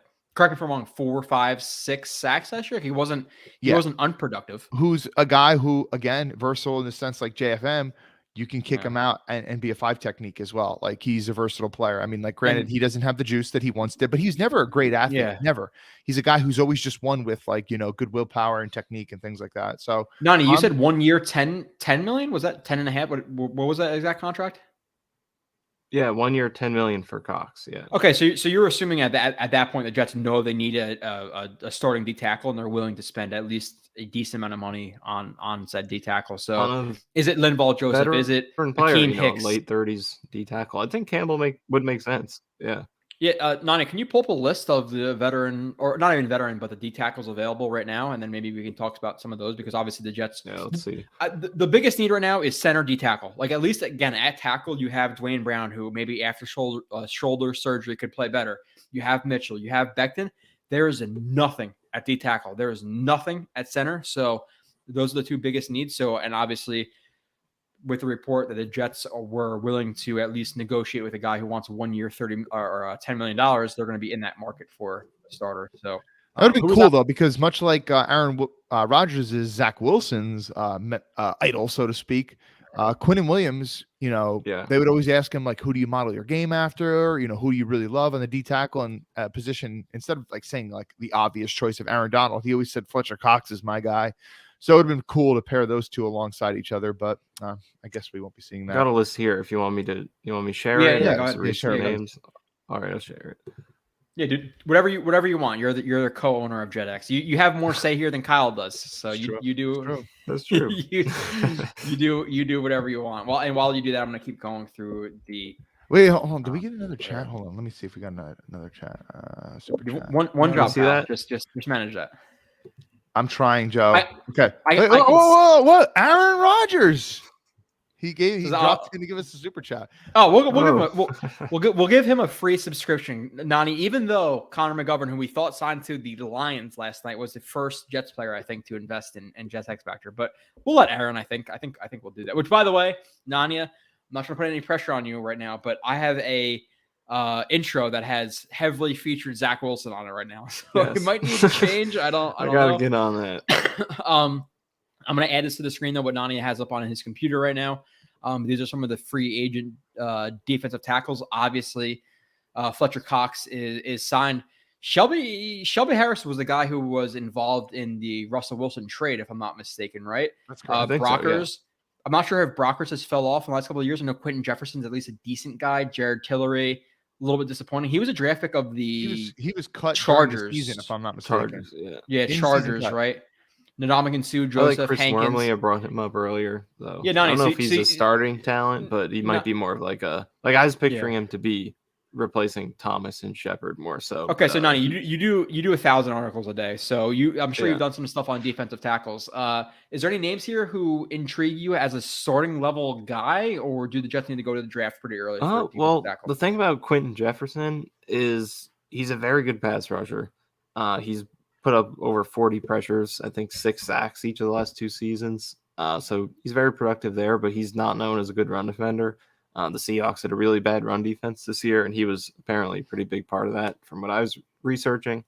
So, is that the type of player you want? I think he's a starting level talent, but I think part of what made Rankins appealing last year is he played the run really well, and it was a good compliment to Quentin. So do you want a Quentin Jefferson who's, another pass rush guy, maybe giving up some run defense in exchange for that? So he's interesting, but he's probably one of the better players. But do you want that type of talent? I mean, what do you guys think? Would you want that type of defensive tackle next to Quentin? A good starting level pass rusher, but maybe not so much in run defense? Kyle, what are your thoughts on that? Because that's kind of what we thought we were getting from Rankins when he was signed. And his first year with the Jets was very disappointing. But last year, we cannot act like he was not a big part of the Jets defense. We saw specifically plays or specific plays of him literally saving touchdowns, like that one play versus the Bills. Kyle, I think we brought it up where Quincy Williams blew a coverage and Rankins got such a quick pass rush on Josh Allen that he couldn't throw the ball that way and was forced to, I believe, scramble into a sack. So Rankins was a big part of this defense. So it's not just, he's easily replaceable with some guy who's worth $4 or $5 million.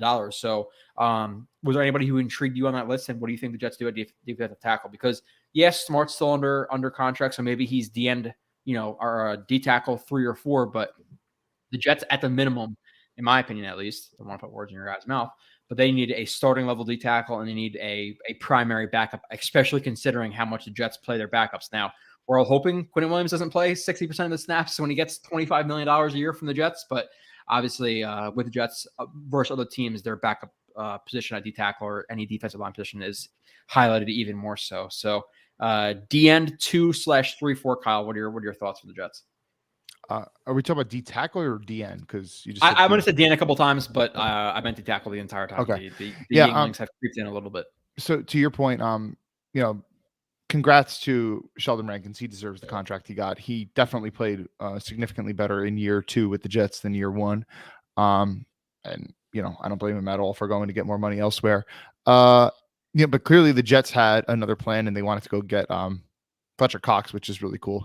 Go and get a guy who he's probably not as dominant as he once was, but he was really good for a really long time. Yeah. To answer Michael's question about the name that he brought up, who I'm not very familiar, a lot of those names. Can I interrupt you? I'm sorry. Was it Cox who was in the conversation with Wilkerson? Like they were in that same boat where they came at the same time. I remember thinking as a snobby Jets fan, Wilkerson's definitely better than Cox, and I'm pretty sure right now we'd all trade Cox's career for Muhammad Wilkerson, but I think that's the player who I'm thinking about. Yeah, Mississippi State, who's had, Chris Jones. They've had a lot of Simmons, if I'm not, was Simmons also Mississippi State, or I could be wrong about that. Yeah. So they've had some really good interior guys come out of there. But yeah, I believe Fletcher Cox was class of 2011, if I'm not mistaken, which that's a long time ago. But answering Michael's question, I don't really know that guy that you were referring to. I'd be interested to watch him. And the other question is, a lot of the names on the list weren't that intriguing to me, but okay. So Michael said a guy who's good against the pass, not so great against the run. I'm not opposed to it, especially this year, because let's just say it right now, the Jets are going to be playing with a lot more leads this year than in previous years, right? And you remember, remember those Colts teams, Joe, when we were growing up that we used to watch, and they used to be like, oh, well, they have these great pass rushers, and they're always playing with a lead because Peyton Manning and those great wide receivers, they put up so much points a game, those pass rushers can just tee off and rush the passer. I'm not saying that, the Jets are going to have an old world offense or anything like that, but it's going to be a lot better this year. So you play with more leads, teams pass more, they start throwing, 40 something attempts per game as opposed to 25 attempts per game. A lot more opportunities for sacks and stuff. So I'm not opposed to bringing in a guy like that, but they definitely need to bring in a guy too who, you're not going to get a Foley Fadukasi, but you do need to try to bring a guy who, can play true zero technique in certain obvious rundowns. I don't know who that will be though. I Agree. Lewis is 06, I think. What are we talking about, Lewis? What are your thoughts overall, Kyle, about the receiving? Do we talk about the receiving core in terms of bringing in Lazard, and is Davis traded at this point? Like, how do you feel overall about the receiving core in terms of their depth chart? Now, let's assume, I guess, they don't get Odell Beckham Jr., but they have Davis, so they get rid of him.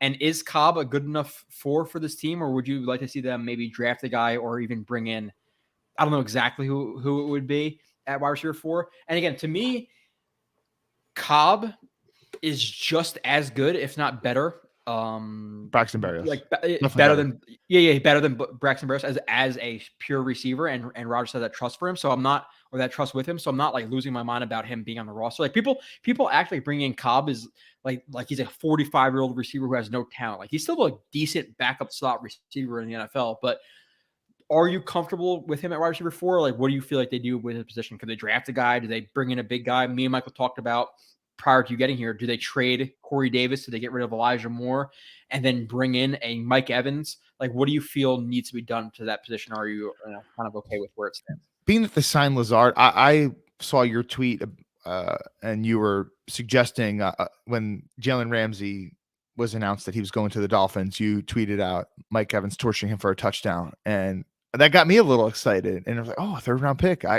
Dude, I would do Mike Evans for a 3rd-round pick." And people roasted me for like, "Oh, 3rd-round pick." I think they're roasting me because they're extended to people. But if Jalen Ramsey can get traded for a 3rd-round pick, and who was the tight end? Tommy Tremble was it? Well, no, Tommy Tremble's on the Panthers. Yeah. It was somebody else. Whatever the tight end where they drafted recently. But could you get Mike Evans for a 3rd, maybe a 3rd and a little bit more, but nonetheless, yeah, Mike Evans. You definitely could. I mean, the Bucs are in rebuild mode. There's no doubt about it, as are the Rams. And when teams are in rebuild mode, they will sell some of their assets, trying to clear cap space for the foreseeable future. So I definitely don't think that was unrealistic. But being that the Jets just brought in a 6'5" dude, the Jets had a little bit of a small receiver core, you could argue before, but now, you add some size in Lazard, 6'5", 230. I don't think that they'll go out and get Mike Evans now. But in terms of my very, very, very early thoughts on Lazard, and I'm really curious to hear more what you guys think of him. I'm not super impressed. So some of the people who are saying, "Oh, he's better than Corey Davis," straight up, I don't agree with that. Mm-hmm. In an area that he's probably better than Corey Davis is vertical downfield contested balls. Like, Corey Davis, in terms of, contested catches over the middle, was pretty good. But if you're talking about, Corey Davis running like a deep post or, a 9 route and going up and get the ball, that's not really his forte. Never was. Yeah. So I think Lazard is better in that area. A lot of the people are also talking about Lazard being a very good blocker too. I'm not so sold on that. Okay, here's me being nitpicky again. But Joe, go and watch that Cowboys game. Aaron Rodgers. I'm gonna watch his entire 2020. Okay. I'm saying so that game stood out to me. They use him on insert blocks a lot, where he inserts himself between the tackle and the tight end. At least in that game, they did a lot. And honestly, he was getting bullied by safeties. He was getting pushed around. He doesn't really bring his legs on contact. So, like, he's big. I'm not saying he's not a willing blocker, but he's definitely lacking in the technique area. I haven't watched a ton yet, but so far what I've seen as far as a run blocker goes, Corey Davis is a better run blocker. That's just what I've seen so far. So Lazard, I mean, like, listen, I'm fine with it.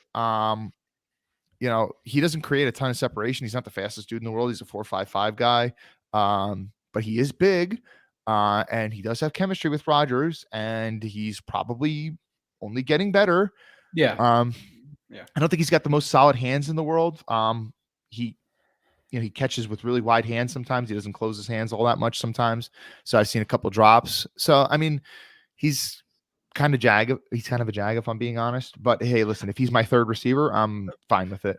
Yeah, I think he's a jag if he's like a starting level receiver. Like if he's your 2, he's definitely a jag. As a 3, I'm comfortable with him as a 3 in terms of targets as receivers. And we talked about it prior to free agency, Kyle, and obviously talking about Lazard coming here with Aaron Rodgers, and we said that if it's for around the price that Corey Davis would be kept at, $10.5 million, we'd be okay with Lazard.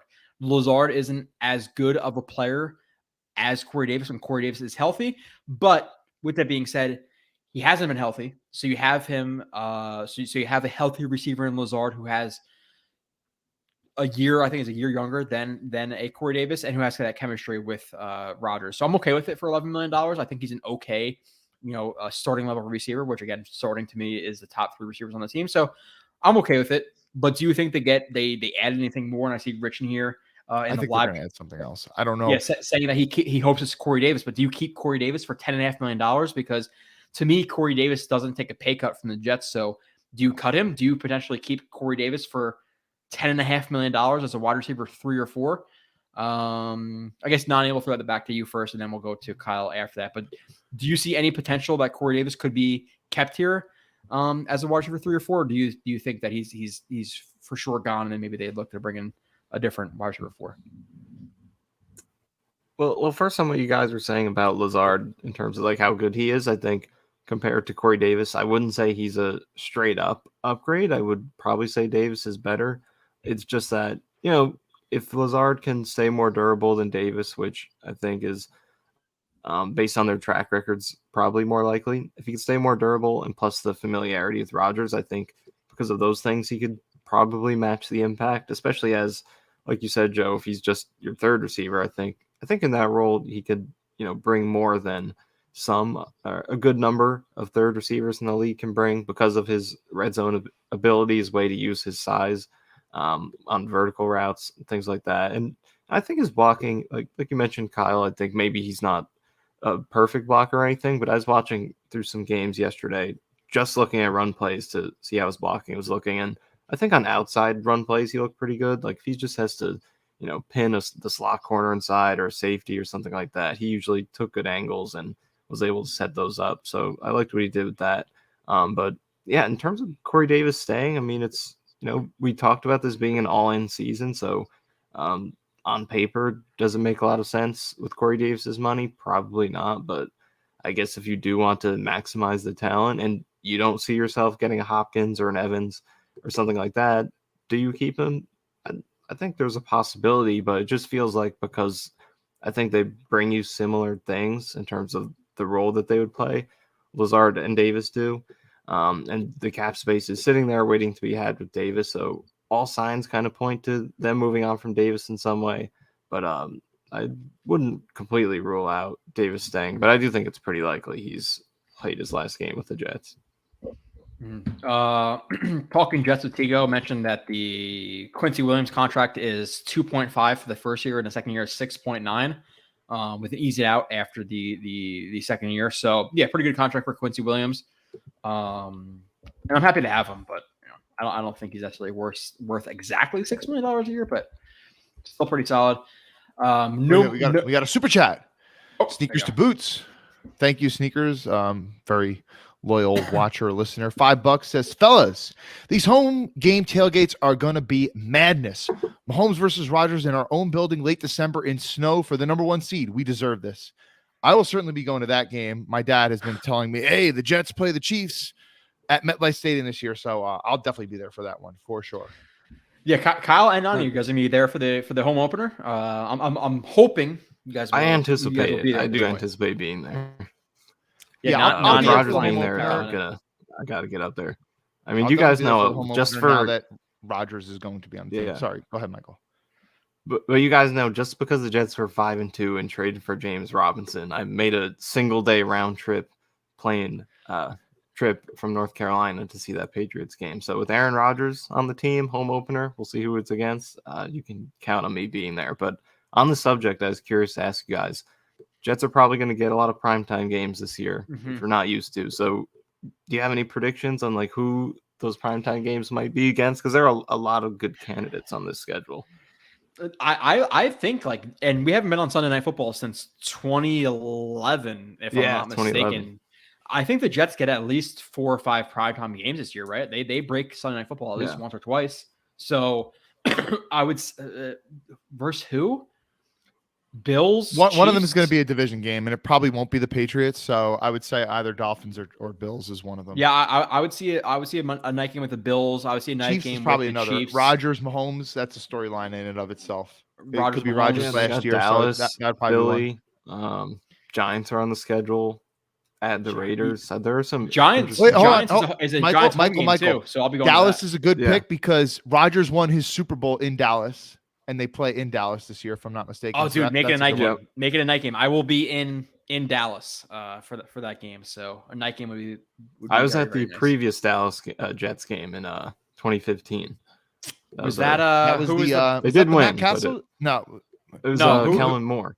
Kellen Moore. Kellen Moore. And like was it a field goal attempt late by the Jets to win it, or a late field goal attempt by the Cowboys to tie it? I forget exactly what it was. Yeah, but the Jets won on a Randy Bullock field goal. He it's missed like a very couple stressful like prior to that. 18 to Yeah. 15 game, whatever Yeah, that was. I think it was 1916. Yeah, it was not. It was Yeah. not very clean of a game, but yeah.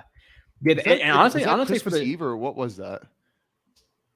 It was definitely like remember. around Christmas time, and I'm pretty sure it was like Yeah, a it was- Thursday. it It was was, like a primetime game or something. Saturday. I think it was a Saturday game. Yeah. You know, I'm excited to see all the fans at the tailgates. I'm assuming the home games, a lot of the home games will be sold out. I'm excited to go to Dallas. Hopefully this so- motivates people, because I have to say Jets fans last year a little underwhelming to me in the stadium, especially later. I wasn't at those games later in the season, but on TV you they have did no not idea. seem as filled as they should have been for finally. You have no getting idea how playoff hard it was to sit contention there. Football. That How that hard it is to sit Jaguars there lying game, to the man. Jaguars game. Yeah. That Jaguars game. The guys sitting behind me were the biggest douchebags in the world. I think they were like a bunch of like Giants fans and stuff, and they just kept talking about fantasy football. They're like, Zach Wilson, and he does suck and stuff. But it was just the whole time, and it's like Trevor. They weren't even Jaguars fans, but they were just being douchebags and stuff. And it's like they got tickets because the tickets were cheap, and Jets fans didn't want to be there. So you had a bunch of ass clowns there on a Thursday night, just rooting for the other team and rooting for their fantasy football team when the Jets were literally in playoff contention. It was disappointing to say the least. Yeah, we Richard Love need says, full "What's up?" Oh, sorry. sellouts consistently this year. Yeah, good. Yeah, and well, you look at the Jets schedule too. They have what? They have 9 home games, correct? If I'm not mistaken. And then on top of the 9 home games, you have the 10th The game, Giants.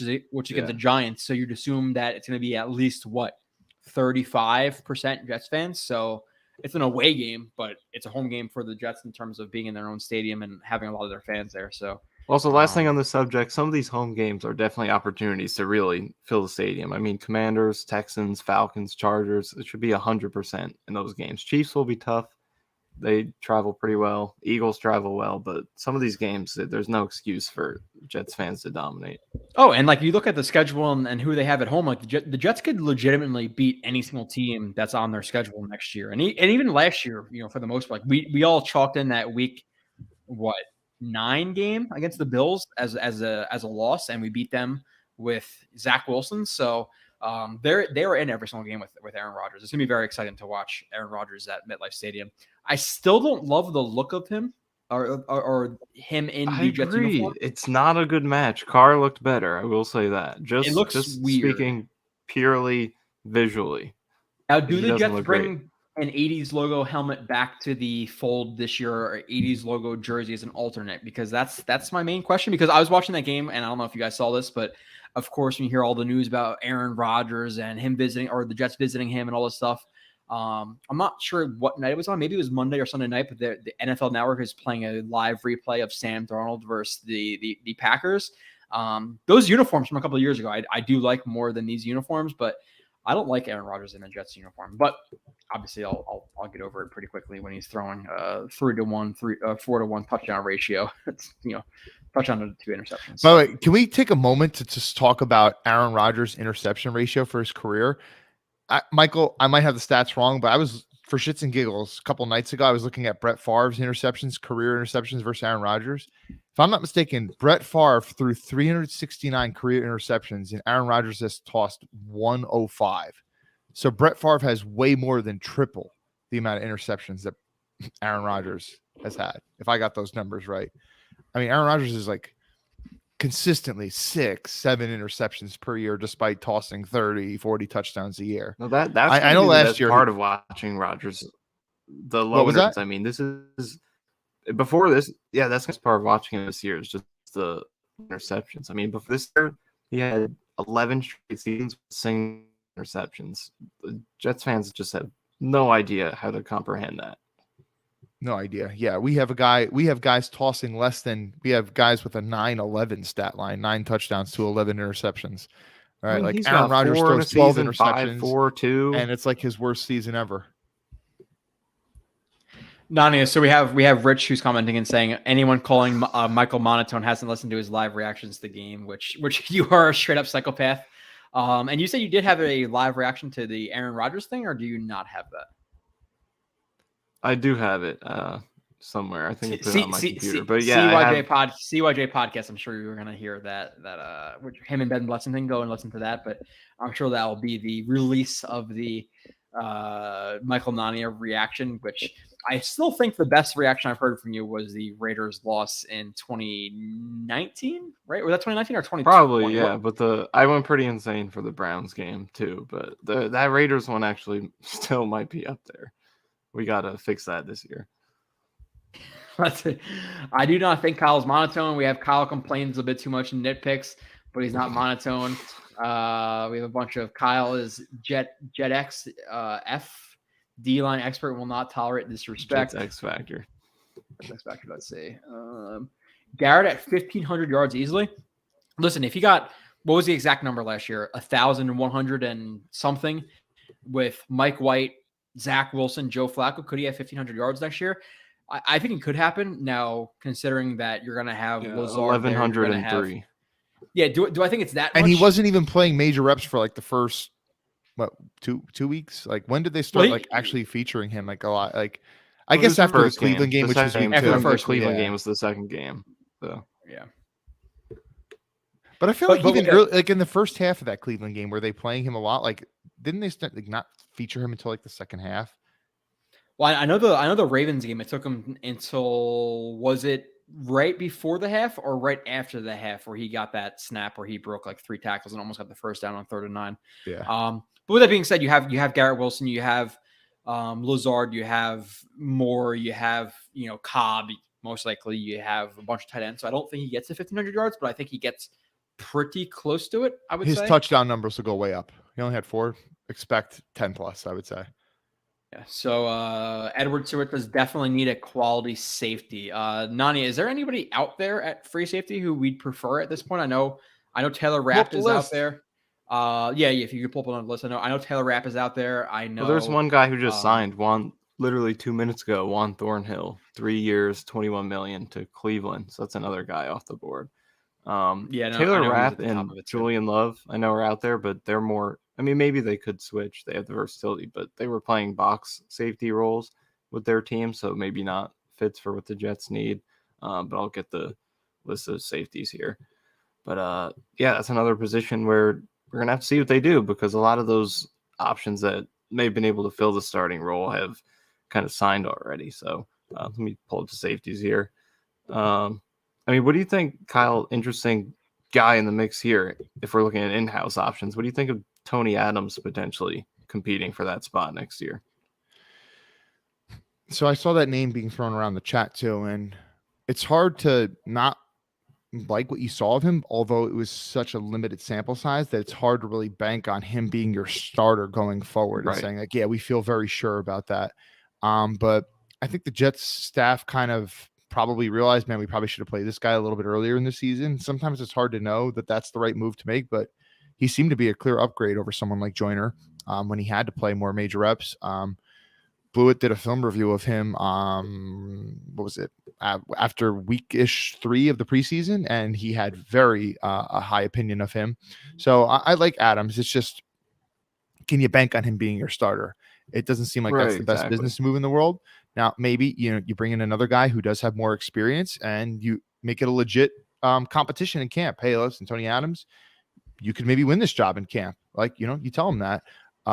So I definitely like that we have Adams, but I just don't know that you can bank on that. Yeah, and I'm in the same boat. I really liked what he showed those last 2 games, but it's as with any position, you never want to go into the season assuming your starter is a young guy who's only played a couple of games, and you can't fully trust that sample size. So they do need something else in there someone else in there who could at least provide that competition. But looking at how it's shaking out, maybe there's a chance that Tony Adams gets a real opportunity to compete for that starting spot.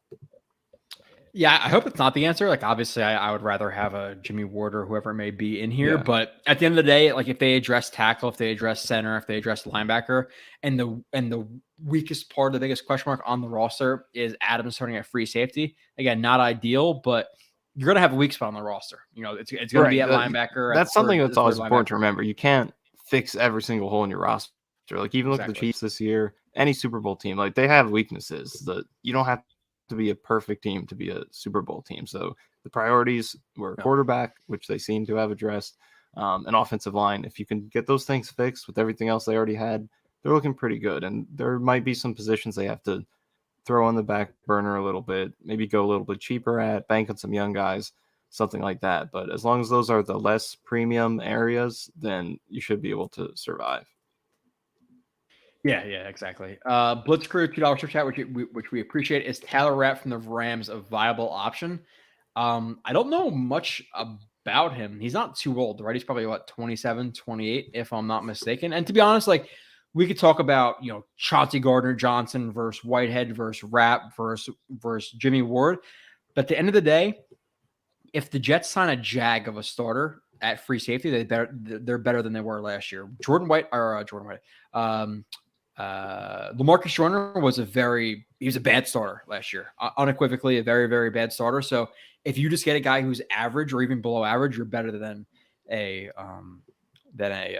what's his face Joyner level player. So is Taylor Rapp a viable option, Nani, that you've seen, or is there anybody else that you have in mind? Yeah, I mean, I actually liked him when I was researching him, and he is only 25. Like I just said a couple minutes ago, he's more boxy, so. Again, it's like, does he fit with what you have? Do you trust maybe he could switch positions? And he's played different roles, but he's more so opposed to the line of scrimmage type of safety. So maybe not the type of guy they're looking for, but he is a good player. Mm-hmm.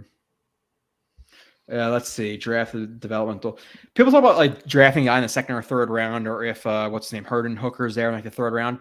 Do we really want to draft the guy in the third, fourth round? Do you think Rodgers would honestly like that? I mean, granted, it's not the same effect. I mean, Herndon Hooker, supposedly he's a first round talent, so you're kind of viewing him as the successor. But again, Rodgers supposedly was rubbed at least a little bit the wrong way that they took Jordan Love, because he's like, hey, listen, you could use that to give me more weapons or something like that.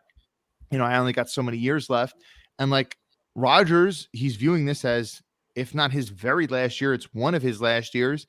And a third round pick is kind of a premium pick. And if you're spending that on a quarterback who's not going to play at all, is Rodgers going to like that? Is it kind of just the same thing all over again? So I get drafting him in the third round, and yeah, it's different than the first round, but I don't know that you necessarily want to do that just for the optics of it. Yeah, Nani, what do you think about this? If the cornerback slips to 13, it's kind of an easy move for to move on from DJ. So do the Jets draft the cornerback at 13, or do they keep DJ Reed for $10-11 million, which is extremely cost effective considering what he adds in value to the team? No, there's no reason to even think of that. And they also just restructured him, so pushed more money back. So it's not even worth discussing, I don't think. Yeah, he did. Let's see. How dare you block it? Yeah, he restructured, and then we had some other restructures, right? This week we had JFM who restructured his deal from your boy Lakin. Conklin. Yeah, Lakin Tomlinson, which is unfortunate because we thought we can get rid of him after this year, right? So now he's most likely going to be back for 2 years. You had JFM who converted $6 million of his dollars to a base salary, or no, $6 million of his base salary into a signing bonus, creating $4.8 million in the 2023 cap space per source. You had who else? You had Lakin Tomlinson. Was there anybody else? JFM, Lakin Tomlinson. JFM, Lakin. You Conklin, said Uzama, right? Did he? I don't know about Conklin. Maybe. No, I think it was you. I think it was Uzama. Uzama definitely for Conklin sure did as well. Conklin did. Okay, yeah. So maybe okay. So he did as well. And then in terms of Jets to other teams news, we can go over these quickly. Mike White went to Miami, which at first was reported to be 2 years for $18 million, but now it's 2 years for $8 million. Am I mistaken, or what's exactly that price? I've been tracking Aaron Rodgers, not Mike White. So he's on Miami, which for them is a good option. I think he's a better than average backup quarterback in the league. And obviously you have a guy in Tua Tagovailoa who goes down quite often. You had Herbig, who was a pretty quality backup guard for the Jets last year, who I think ended up starting like 11 games, right? So almost a full-time starter for the Jets considering the injuries they had. You had Shepard, who signed for 3 years, $50 million with the Saints. You had Rankins, who signed for 1 year, $10.5 million to the Texans. So what are your thoughts on some of the restructures and some of the guys who have signed elsewhere? I guess we'll throw it to Kyle first. Shepard's a name that pops out. He very well could have been the most improved Jet overall last year. We were really hard on him for a long time, but he was very impressive at moments last year. Mm-hmm. So good for him on getting what he got, and he's not young, so this is probably the last big contract that he'll get. What were some of the other names that you brought up? We already talked about Rankins departing. Mike White, good for Mike White. It's you said injuries with Tua, so you want a good backup in Miami, but it would just be I guess fortunate for us. You never root for injuries, but Mike White also has a tendency to get injured too. So what does Miami do if both of them get hurt? They're going to go back to Skyler again. What were some of the other names that you mentioned? Well, we had Shepard, we had Rankins, we had we talked Mike about White. Rankins. Mike White. Yeah. In terms of the restructures, I don't really have a problem with. I guess the biggest one to me that was like, was Lakin, because you'd really want to get out of him after this year. I guess he could improve. Sure enough, he could have better chemistry with the center. Better offensive coordinator. He could certainly improve. He was never that bad in San Francisco, although he was certainly not as good as the contract that he got. But yeah, and Lakin's 31 now too, so he's not even young. He is durable. So there's something to be said for that. And, certainly like you'd rather have a starting guard versus a backup guard, but Lakin was so bad last year. Yeah. Did he improve a little bit from the beginning of the season? Yeah, sure. But it was still, he was well below an average starter the entirety of the season. So. Yeah, not any thoughts on those guys leaving the Jets and then some of the restructures as well? I guess I just would have liked to have seen Mike White go somewhere outside the division. Not that we're of course he lands in Miami. I would like to. Yeah, I would like to see him do well. I think he showed intriguing stuff on film last year, and there's maybe something there. So I would like to have seen him go somewhere else where I could, watch that with some interest versus rooting against him. But what do you think about Sam Darnold in with the Shanahan? Yeah. I'm curious. Their situation is so interesting because, right?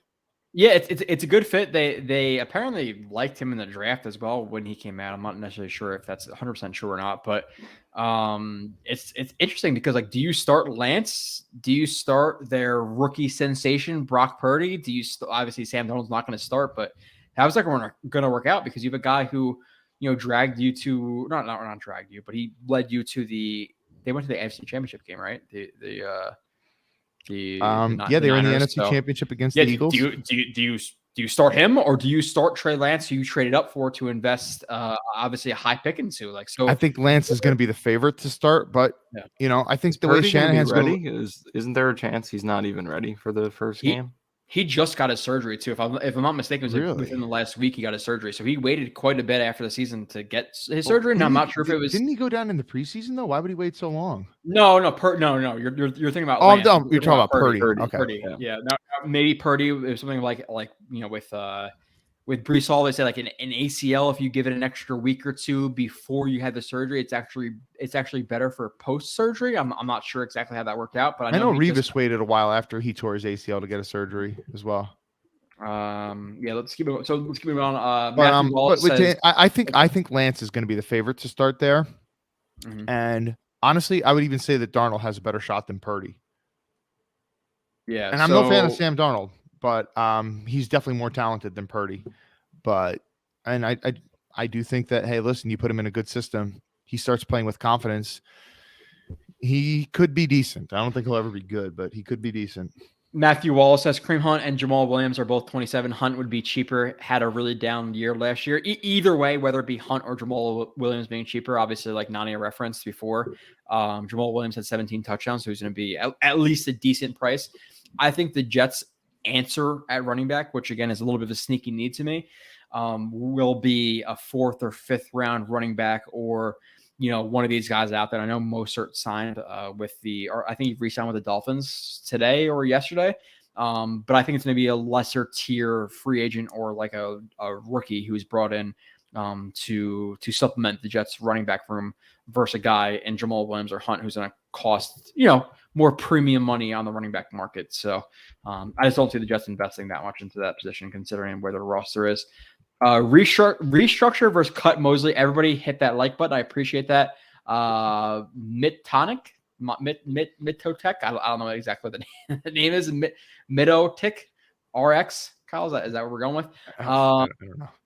Nani, I don't know if you understand the restructure of Mosley. I know Rivka has explained to us like 30,000 different times in 30,000 different ways, but it seems like they can't really get rid of him anytime soon without it being very detrimental to the cap. So what are your thoughts on Mosley going forward? And can you restructure him? Can you cut him this year? To your knowledge, because again, his contract is one of the more confusing things on the Jets roster at this point. Yeah, it's become kind of complex at this point because, we took that year off, they restructured it, and it was an enormous contract in the first place. But it's not one that's easy to get out of without, some ramifications. If SpotTrack says right now, if you release him, it would cost the Jets $14.9 million in dead cap, 6.6 saved. So even if you don't like Mosley that much, it's hard to take that on for a player who has a lot of off-field value, leadership, and all that, and is a starter. So I don't think it's conceivable. And if they restructure him again, it could, then you're looking at getting stuck with him for another year, and he's 32 years old, and his cap hit's going to go up even more. It's already $21.5 million this year, and it's going to be the same next year. So they're kind of stuck with CJ Mosley. So whether you love him or you're not as high on his game, it kind of seems like he's going to be sticking around. For this year, he's definitely on the team. There's no doubt about it. Yeah. I don't know next year. I think the Jets really should have a plan to move on from him next year. I try not to restructure him again and put any money into the future because you can see a decline. I mean, I know that he's supposedly worked really hard in the offseason. He's working really hard to keep his weight down, to stay fast and stuff, but you could tell. Remember that Bears game from last year, right? He's got some jag running backs and he's taking horrible angles and he's getting beat. I don't know how, honestly, he got second team All-Pro. I think it's just kind of reputation and stuff. And the fact that he was a first-round pick and a perennial Pro Bowler since the early time in his career, kind of reputation thing. But the dude is definitely losing a step or two. And in today's NFL, you cannot afford to be a slow linebacker. And I fear that he's heading down that path. I mean, he definitely is heading down that path. We did get another super chat from Cheddarhead, which I believe is a Packers fan, for $4.99. He says, I love Aaron. Hope he does amazing and the Jets have a great year. But if they win a Super Bowl the first year he leaves Green Bay, I'm going to vomit tears from my face. Yeah, I'd have to imagine that if I was a Packers fan, I have the same feeling. I know that. Okay, so I know a ton of Patriots fans from doing my time of doing a partial Patriots podcast, AFC East podcast, and there was a very mixed bag with Patriots fans. There are some, when you leave the team and you go to another team, fuck you type of thing. They have that type of mentality. And then there was lots of fans who were just so loyal to Brady for everything he did for them. So they were very happy for him. So I imagine that it's a similar thing for Packers fans. Like on the one hand, Rodgers did win you a championship. He won you a ton of games, brought you to 4 NFC championships. We know that football is a team sport, so it's not all on him. And they did lose to some very good teams in those NFC championships. I know in that Seahawks NFC championship game, Rodgers did not play very well. So you can definitely put a lot of that loss on him. But, you have to be very grateful for what he did. But, I'd have to imagine that if you go and see the guy who's with your team for 18 years, 15 of them of which he actually played, and then he goes and win a Super Bowl his very first year, that would have to be a tough pill to swallow. And then you, as a fan, you'd have to wonder, like, man, maybe we were the problem. Maybe we didn't do enough for this guy. And then he goes to this other organization and bam, he wins it his first time there. So I'd imagine that'd be a tough pill to swallow. So yeah. Also, we got some news here. Jamal Williams, 3 years to the Saints. Okay. Dude, for how much a year? Like how are they signing players still? No numbers out yet, but yeah.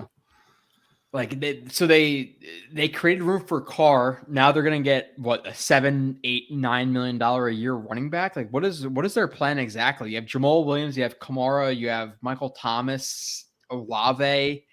They feel like they're gonna be in like purgatory 8-9 wins a year type deal for the next couple of years. So I don't know what they're exactly planning, but we have Packers fans in the chat as well who are saying the Packers are going to get 2 first-round draft picks for Aaron Rodgers. We have guys saying Lazard is a Jag, as per Packers fans as well. But Kyle and Nanya, I think you guys both agree with me. Yeah, he's a Jag as a number 1, but as a number 2 or 3, I think he's at least a solid or at least a decent level of receiver. 4 years, $11 million a year for wide receiver 3, I don't think is a Joe. crazy price. He's not the type of wide receiver that you like, though. You love guys who are great route runners, and he's definitely not that. Okay, yeah, but still, even as wide receiver 3, and he is going to be the third option here, unless for some strange reason Elijah Moore is included in this trade to Green Bay. That would be a whole different story then. Now, but I don't see that. I don't see that. Now, assuming Elijah Moore is not involved in the trade, we're going to trust Josina Anderson here, which I don't know if we should necessarily trust her. But let's say we do trust her, Kyle. What do you think Elijah Moore's outlook is for 2023/4? Do you think he rebounds to be the level of receiver we thought he was coming out of Ole Miss, or even after the first year? Like, what is your expectation for Elijah Moore in this new Jets 2024 offense, which obviously has a lot of room to be shaped? I don't know enough about Jordan Love to really be able to say, but I'd have to view him as at least a decent upgrade over what Elijah Moore had throwing him the ball the past couple of years. And so, I don't know that he'll ever reach the potential that, we thought he could have, but I definitely could see him having a, much better career trajectory over there than what he had here. What was your other question? You had another question rolled up in there, didn't you? It was about Elijah Moore and like where you think he fits into the Jets offense, and like what he produces this year with Rodgers at quarterback instead of Mike White, Zach Wilson, Joe Flacco. Yeah. So and without Mike LaFleur, who he clearly had problems with telling him to go fuck himself. So there's a lot of people who are saying that Lazard also spent a decent amount of time in the slot too. So he's one of those big body guys who can play in the slot. The interesting thing about both Garrett Wilson and Elijah Moore is they can also play time in the slot, but also go outside. We obviously know that early in the season, the Jets were playing Garrett Wilson way too much in the slot, where he's better on the outside than Elijah Moore is. But it is kind of cool that you can move all those guys in and out. So I think that Nathaniel Hackett and the Jets coaching staff is going to realize we've misused Elijah Moore over the past couple of years, and you did fire Mike LaFleur. And I think that you're going to put some of that blame on him as to why did we not, the 34th overall pick, who's very talented, we've seen him make nice plays in this league, why did we not have a better role for this guy? And you will definitely see an expanded role, I believe. So we have, I thought this was a Packers fan as well. Packers get a 2 and a 5 this year and a 1 next year, just pontificating. I don't think the Packers get a first-round pick. Kyle, have you spoken about that in terms of the compensation you think the Packers get?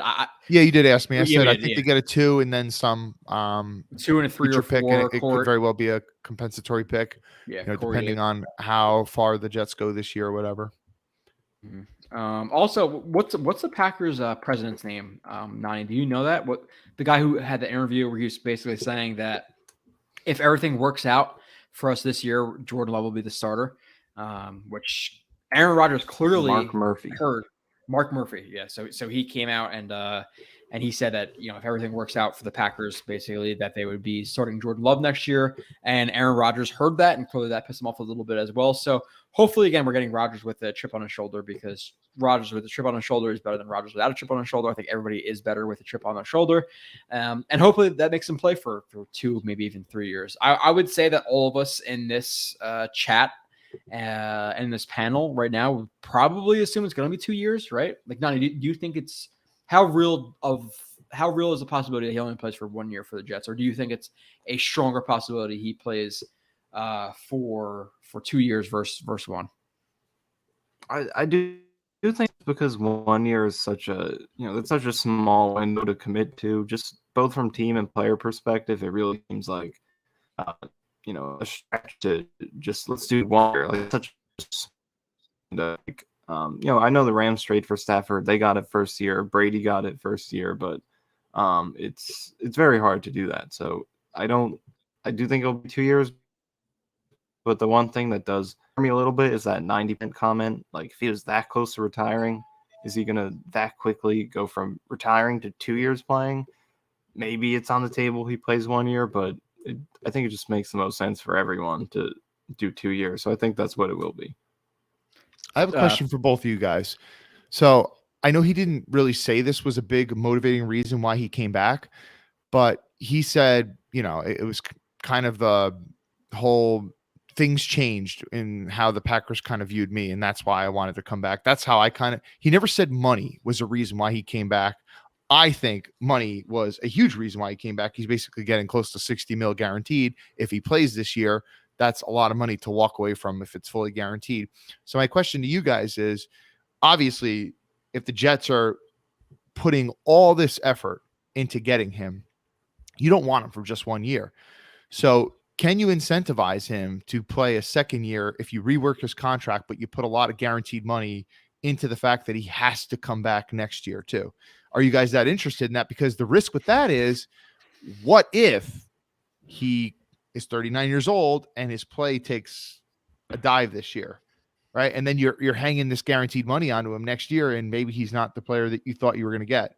But so my question to you guys is, if you guys are the Jets front office, you get him in here, try to rework the contract and put a lot of guaranteed money to incentivize him to come back next year. Nani, you want to hit that first?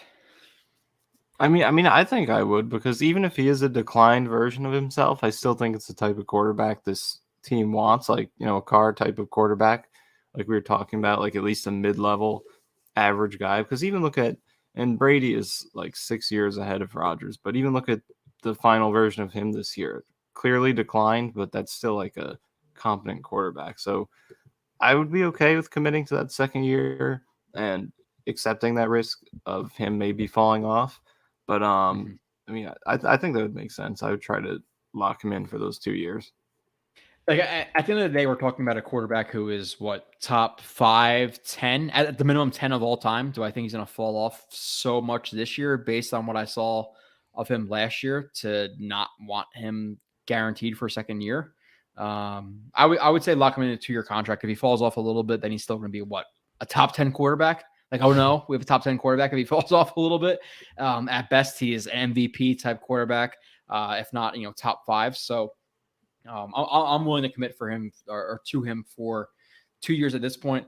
1 year, okay, yeah, it's exciting, but do we really want to have this conversation next year from January to March, wondering who's going to come back? Then he doesn't come back. Then we're talking about the draft, trading up. We finished at 26th pick, hopefully 32. What will it cost to get up? I'm just not ready to do that. So sign up for 2 years for Rodgers, even if it's Rodgers and a little bit downgraded for what he was in prior years. But let's see. Cheddarhead, you got the Cheddarhead, right? Yeah, you got the Cheddarheads. Super chat. Sanchez signed Jamal Williams.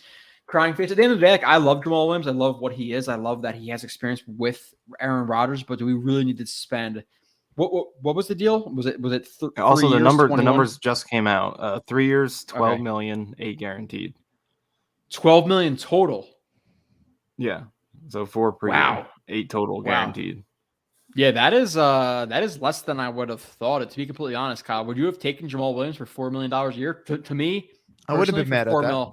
Yeah, no, I wouldn't have been mad at either. That's quite a low price for running back. So maybe the Jets could get at least a decent, rotational running back for $2-3 million a year. What are your thoughts on that? Because I expect him to get at least $6 or $7 million a year, considering he had 17 touchdowns last year. Yeah, I think I would have been on board for that. If you have a specific name, go ahead and list them. But if the Jets were to add a veteran running back, what type of running back do you think you're looking at? More like a home run hitter, more of a power grinding guy, receiving type of back? What type of player? I think you do want a running back that is a pretty good receiving back. Just because Rodgers is, he throws to the running back so much, and he's very good at doing that. With his quick release, hitting guys in stride, giving them the opportunity to run after the catch. I don't really know a name that stands out that's like a better receiving back than they are, like as a pure runner. In terms of if we're talking bargain deals, I know I said I like Kareem Hunt before, but I don't think you're going to get Kareem Hunt for cheap because I think he kind of views himself as like a top running back in the league who could be the number one on several teams in the league. So I don't think he'll come cheap, but I mean, it is several days into free agency, and I think that people are starting to realize, there's only so many running backs that really get paid top dollar, and especially if you're on second or third contract. Expecting that is not going to be what you want. Chase Edmonds, so he was cut. McKissick, he was really disappointing. Mark Ingram is as old as me. Rex Burkhead, guy can't stay healthy and he's old. Not interested. Ronald Jones, not interested. Mr. Fumble. Dante Foreman, no, not in. All right, Miles Sanders. That name is interesting. Is he a true unrestricted free agent? Yeah, but you'd assume he's going to get. Yeah, he's going to get paid, I think. A decent amount of money. Like for the Jets, it's not – I don't think you need like a primary starter, but at the same time, you have to realize, and I think fans realize this, but Breece Hall, is he coming back 100%? When is he coming back 100%? Michael Carter was great his first year. Second year, not so good. He looked like a replaceable, at best, backup running back.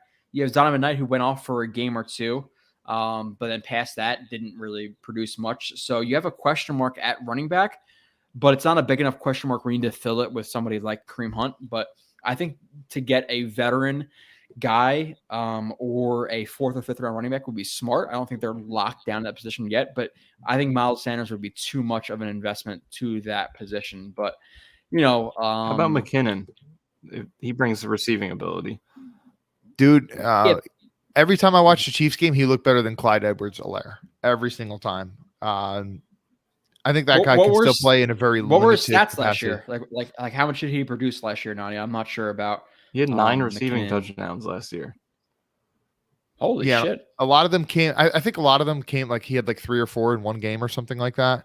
But a lot of it came late in the year. But no, that dude can play, man. And he's kind of one of those guys who I think if he didn't get hurt earlier in his career, we'd be looking at him a little bit differently. He was I think he started off his career with the Vikings, if I'm not mistaken.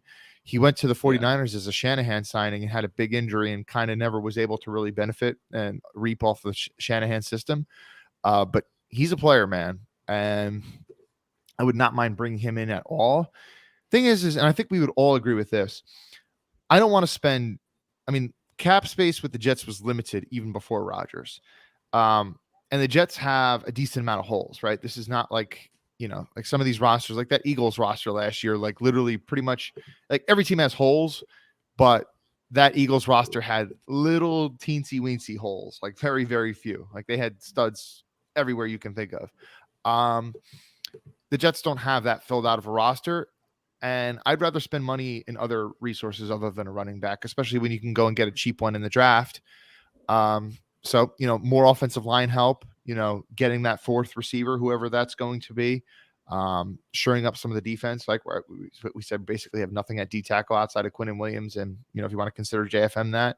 So I'm not really concerned with spending money on a running back. Yeah, it's nice. Sure. Yes, there's the concern with when is Breece Hall going to come back and is he going to be 100%? How quick is that going to be? All those are legit concerns. Michael Carter took a huge dive, but I think all of us would rather prioritize spending money in other places other than running back, right? Mm-hmm. Yeah, for sure. At the minimum, at D tackle, offensive tackle, center, safety, linebacker, like we have plenty more to spend on than the running back position. But again, sneaky need. There's some Packers fans who are thinking they're going to get a second-round pick. Even a first-round pick is too much to me at this point, considering Aaron Rodgers said he wants to play for the Jets. But you have to give him something. Obviously, still on the roster, but you have to give him something. So keep rolling through the chat. We got a well said, Kyle. I'm not sure to what. That was 8 minutes ago. Rodgers can suck my ass. We have some Packers. It might have been in regards to me saying the thing about the money being a big reason why Rodgers wanted to play this year and how you could incentivize him with the second year. I think it might have been with that. Gotcha. Okay, let's keep moving on here. Rodgers there's a couple of things in here that aren't necessarily the most educated opinions. I'm not going to put on the screen. Ezekiel Elliott. What are thoughts about Ezekiel Elliott coming to the Jets? I feel like people said the Bills should sign him. I would love for the Bills to sign him because I think they're going to pay him for more of the name than what he actually is. He has not been very productive over the past couple of years with the Cowboys. But what are your guys' thoughts on Ezekiel Elliott as a possibility? I got to jump off the screen for just another second, and then we will close out. Any other questions you guys want to throw in the chat? Make sure to get them in, and then we will close out in the next 20 to 30 minutes. So make sure to shoot those out in the chat, and then like I said, I'll be back in a second. So notice how Blewett keeps jumping off the screen. This is like the third time or whatever. He has this whole theory about breaking the seal. I think he broke the seal, and he just keeps having to go now. Ezekiel Elliott, dude. I mean, like it's a prime example of why I'm not opposed to taking a running back somewhat early, like second round Breece Hall. I was okay with that, but fourth overall, and as good as Saquon Barkley was last year, second overall, my God. So, I mean, he was a great player, but running backs don't last that long. So, I would hope. Yeah, I don't know. Like, I don't have a ton of Zeke interest. I feel like whenever I watch him, like Tony Pollard really outshines him. Absolutely. And I mean, dude, if we're comparing Tony Pollard, what we saw the past couple of years, to Zeke early in his career, you'd take Zeke earlier in his career. Zeke was such a stud early in his career, despite the fact that they had a very good offensive line. He was such a stud at Ohio State. But those running backs, they take lots of hits. They lose their leg drive and power and stuff, and they go downhill. So I think if Ezekiel Elliott signs a decent sized contract somewhere else, it wouldn't be Le'Veon Bell, because I don't think he's going to get that kind of money. But it might be on the level of disappointment or similar to that Le'Veon Bell was. Le'Veon Bell, he was getting like 14 million a year average. Zeke's not going to get that, but if you're expecting him to be a bell cow, that is not going to happen. Yeah, I agree. But on the running back subject, I guess quickly, what do you think of Michael Carter last year? Because it was, he was so promising after that first year, but watching him this year, I really felt like as far as running backs go, he was pretty well below average, I thought. Yeah, definitely. I don't really know, why was he so bad? I mean, he was so good at breaking tackles that first year. He didn't sustain a major injury. Yeah, he got banged up a little bit. All running backs do. But the dude could not shed any tackles last year. And, he had a bad fumble. I forget what game was that in. Was that in the Buffalo game? I forget which game he had a bad fumble. Yeah, the one in Buffalo. Yeah. But correct me if I'm wrong. This is something that I believe I saw. His vision was lacking at times last year a lot. I agree. Yeah. Specifically that Patriots game, the second one that they lost. There were some really big holes that he was missing. Especially there was that final 3rd and 1 play where Zach Wilson missed Elijah Moore going over the middle. Right before that, there was I think it was 2nd and 1. And he had a easy lane to the first down that he missed. And that is what set up the eventual game-winning punt return touchdown. So, yeah, I don't know what happened to Carter. Yeah, and we always knew that he was quicker than fast, but sometimes he would look to bounce runs to the outside, and he just didn't really have that second gear to pull away from defenders on the outside, and he would just get caught. So he wasn't good, and it really makes you wonder is he going to get back to more of that first-year form or second-year form? And I'd hate to say it, but just, the way that injuries work with running backs and stuff, if I was a betting man, I'd bet more on the second-year form. I hate to say that because I liked him so much his first year. Mm-hmm. Oh, also, Miles Sanders just signed with the Panthers. No numbers yet. Jesus. Well, yeah. For how long did he sign? Everyone we're talking about is getting signed. Who do you guys want? Or is there someone you don't want? Maybe they'll sign with a different team. Yeah, I could say by next stream, Kyle, which I think it's going to be next Thursday. I don't think we're going to stream tomorrow, considering I just did a 4-hour stream now. But yeah, next Thursday, I'm assuming the Jets will have signed a center, a D tackle, and then one of a tackle or a another safety, I believe. But yeah, I don't think I'm going to make a big investment to running back, but we're about at the point where we're going to end it now because it's been 4 hours. Nani's been on with me for about 3-ish hours. Kyle's been on for about 2.5 hours, so we're going to end it now. Kyle, Nania, any last thoughts before we end it? Kyle, we'll let you go first. Again, we'll be back next week. We have plenty of time to dissect the Rodgers stuff. We have plenty of time to decide or to kind of discuss what we think the Jets will do next in free agency. You guys are going to be getting a massive Aaron Rodgers film review. We're going to get a massive review of Lazard, another review of Chuck Clark. But nonetheless, Kyle, thoughts for the crowd as we bounce out of here, which I appreciate everybody being in here, plus 200 the entire time, plus 300 at a certain point. But I definitely appreciate everybody for being in here. And again, Jets fans, congratulations, Jets fans.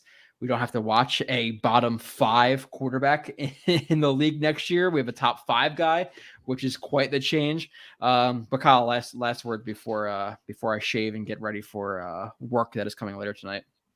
Well, I can definitely say that I'm looking forward to a Blewett film review because it's been months since I've seen the last one. So I'll definitely be looking forward to that. And it's been, at least a solid month since I've really been watching film in any serious way other than, checking some highlights or whatever just to get excited about Rodgers. But now that it's become a little bit more real, I know it's not 100% official yet. I'm going to start diving more into the film. So I'm excited for that. And I would just advise anyone, I know that we had a lot of new viewers today. I know some of which are Packers fans and such, but go over to the website, jetsxfactor.com, subscribe, get the first month for free, and, go and explore all the content over there. I think you'll like it.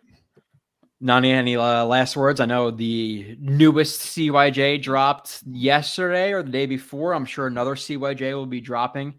But give us where we can follow you. Obviously, you have 30,000 on Twitter now, so people typically know where to follow Nania, the Twitter hero, the Reddit ruiner of recent past. So, Nania, what's going on? Where can people follow you? What to expect from you coming up? Well, yeah, I guess final words, I would say this is a day that Jets fans should cherish and enjoy. We are going to have a good quarterback play for the first time in who knows how long. So just enjoy the hype and the excitement because you never know how long that's going to last, whether it will be capitalized upon. But we do have this moment of excitement and also just the resolution to all of the drama of the past few weeks. So finally we have that finality. We could rest and stop refreshing Twitter constantly. Although we do have to refresh to get that defensive tackle and that center and 10 other things, but regardless, and until tomorrow when the Packers are willing to play with Aaron Rodgers and they're not going to trade him to the Jets anymore, then we end up with Gardner Minshew because we always have the worst case scenario kind of happen to us. But nonetheless, I appreciate everybody for being on. Again, I'm sorry that the stream was delayed by an hour or so because of some things in my personal life. But again, congratulations, Jets fans. You guys deserve it. And we will be back shortly with a film review or a live stream. Check out Kyle on Twitter, Kyle J. Smith. Check out Michael Nania, Michael_Nania. I'll be back with Buffalo Jets fan on a podcast, I'm sure, pretty soon. And I'll be back here with film reviews and live streams as well. So again, appreciate you guys, and we will see you soon.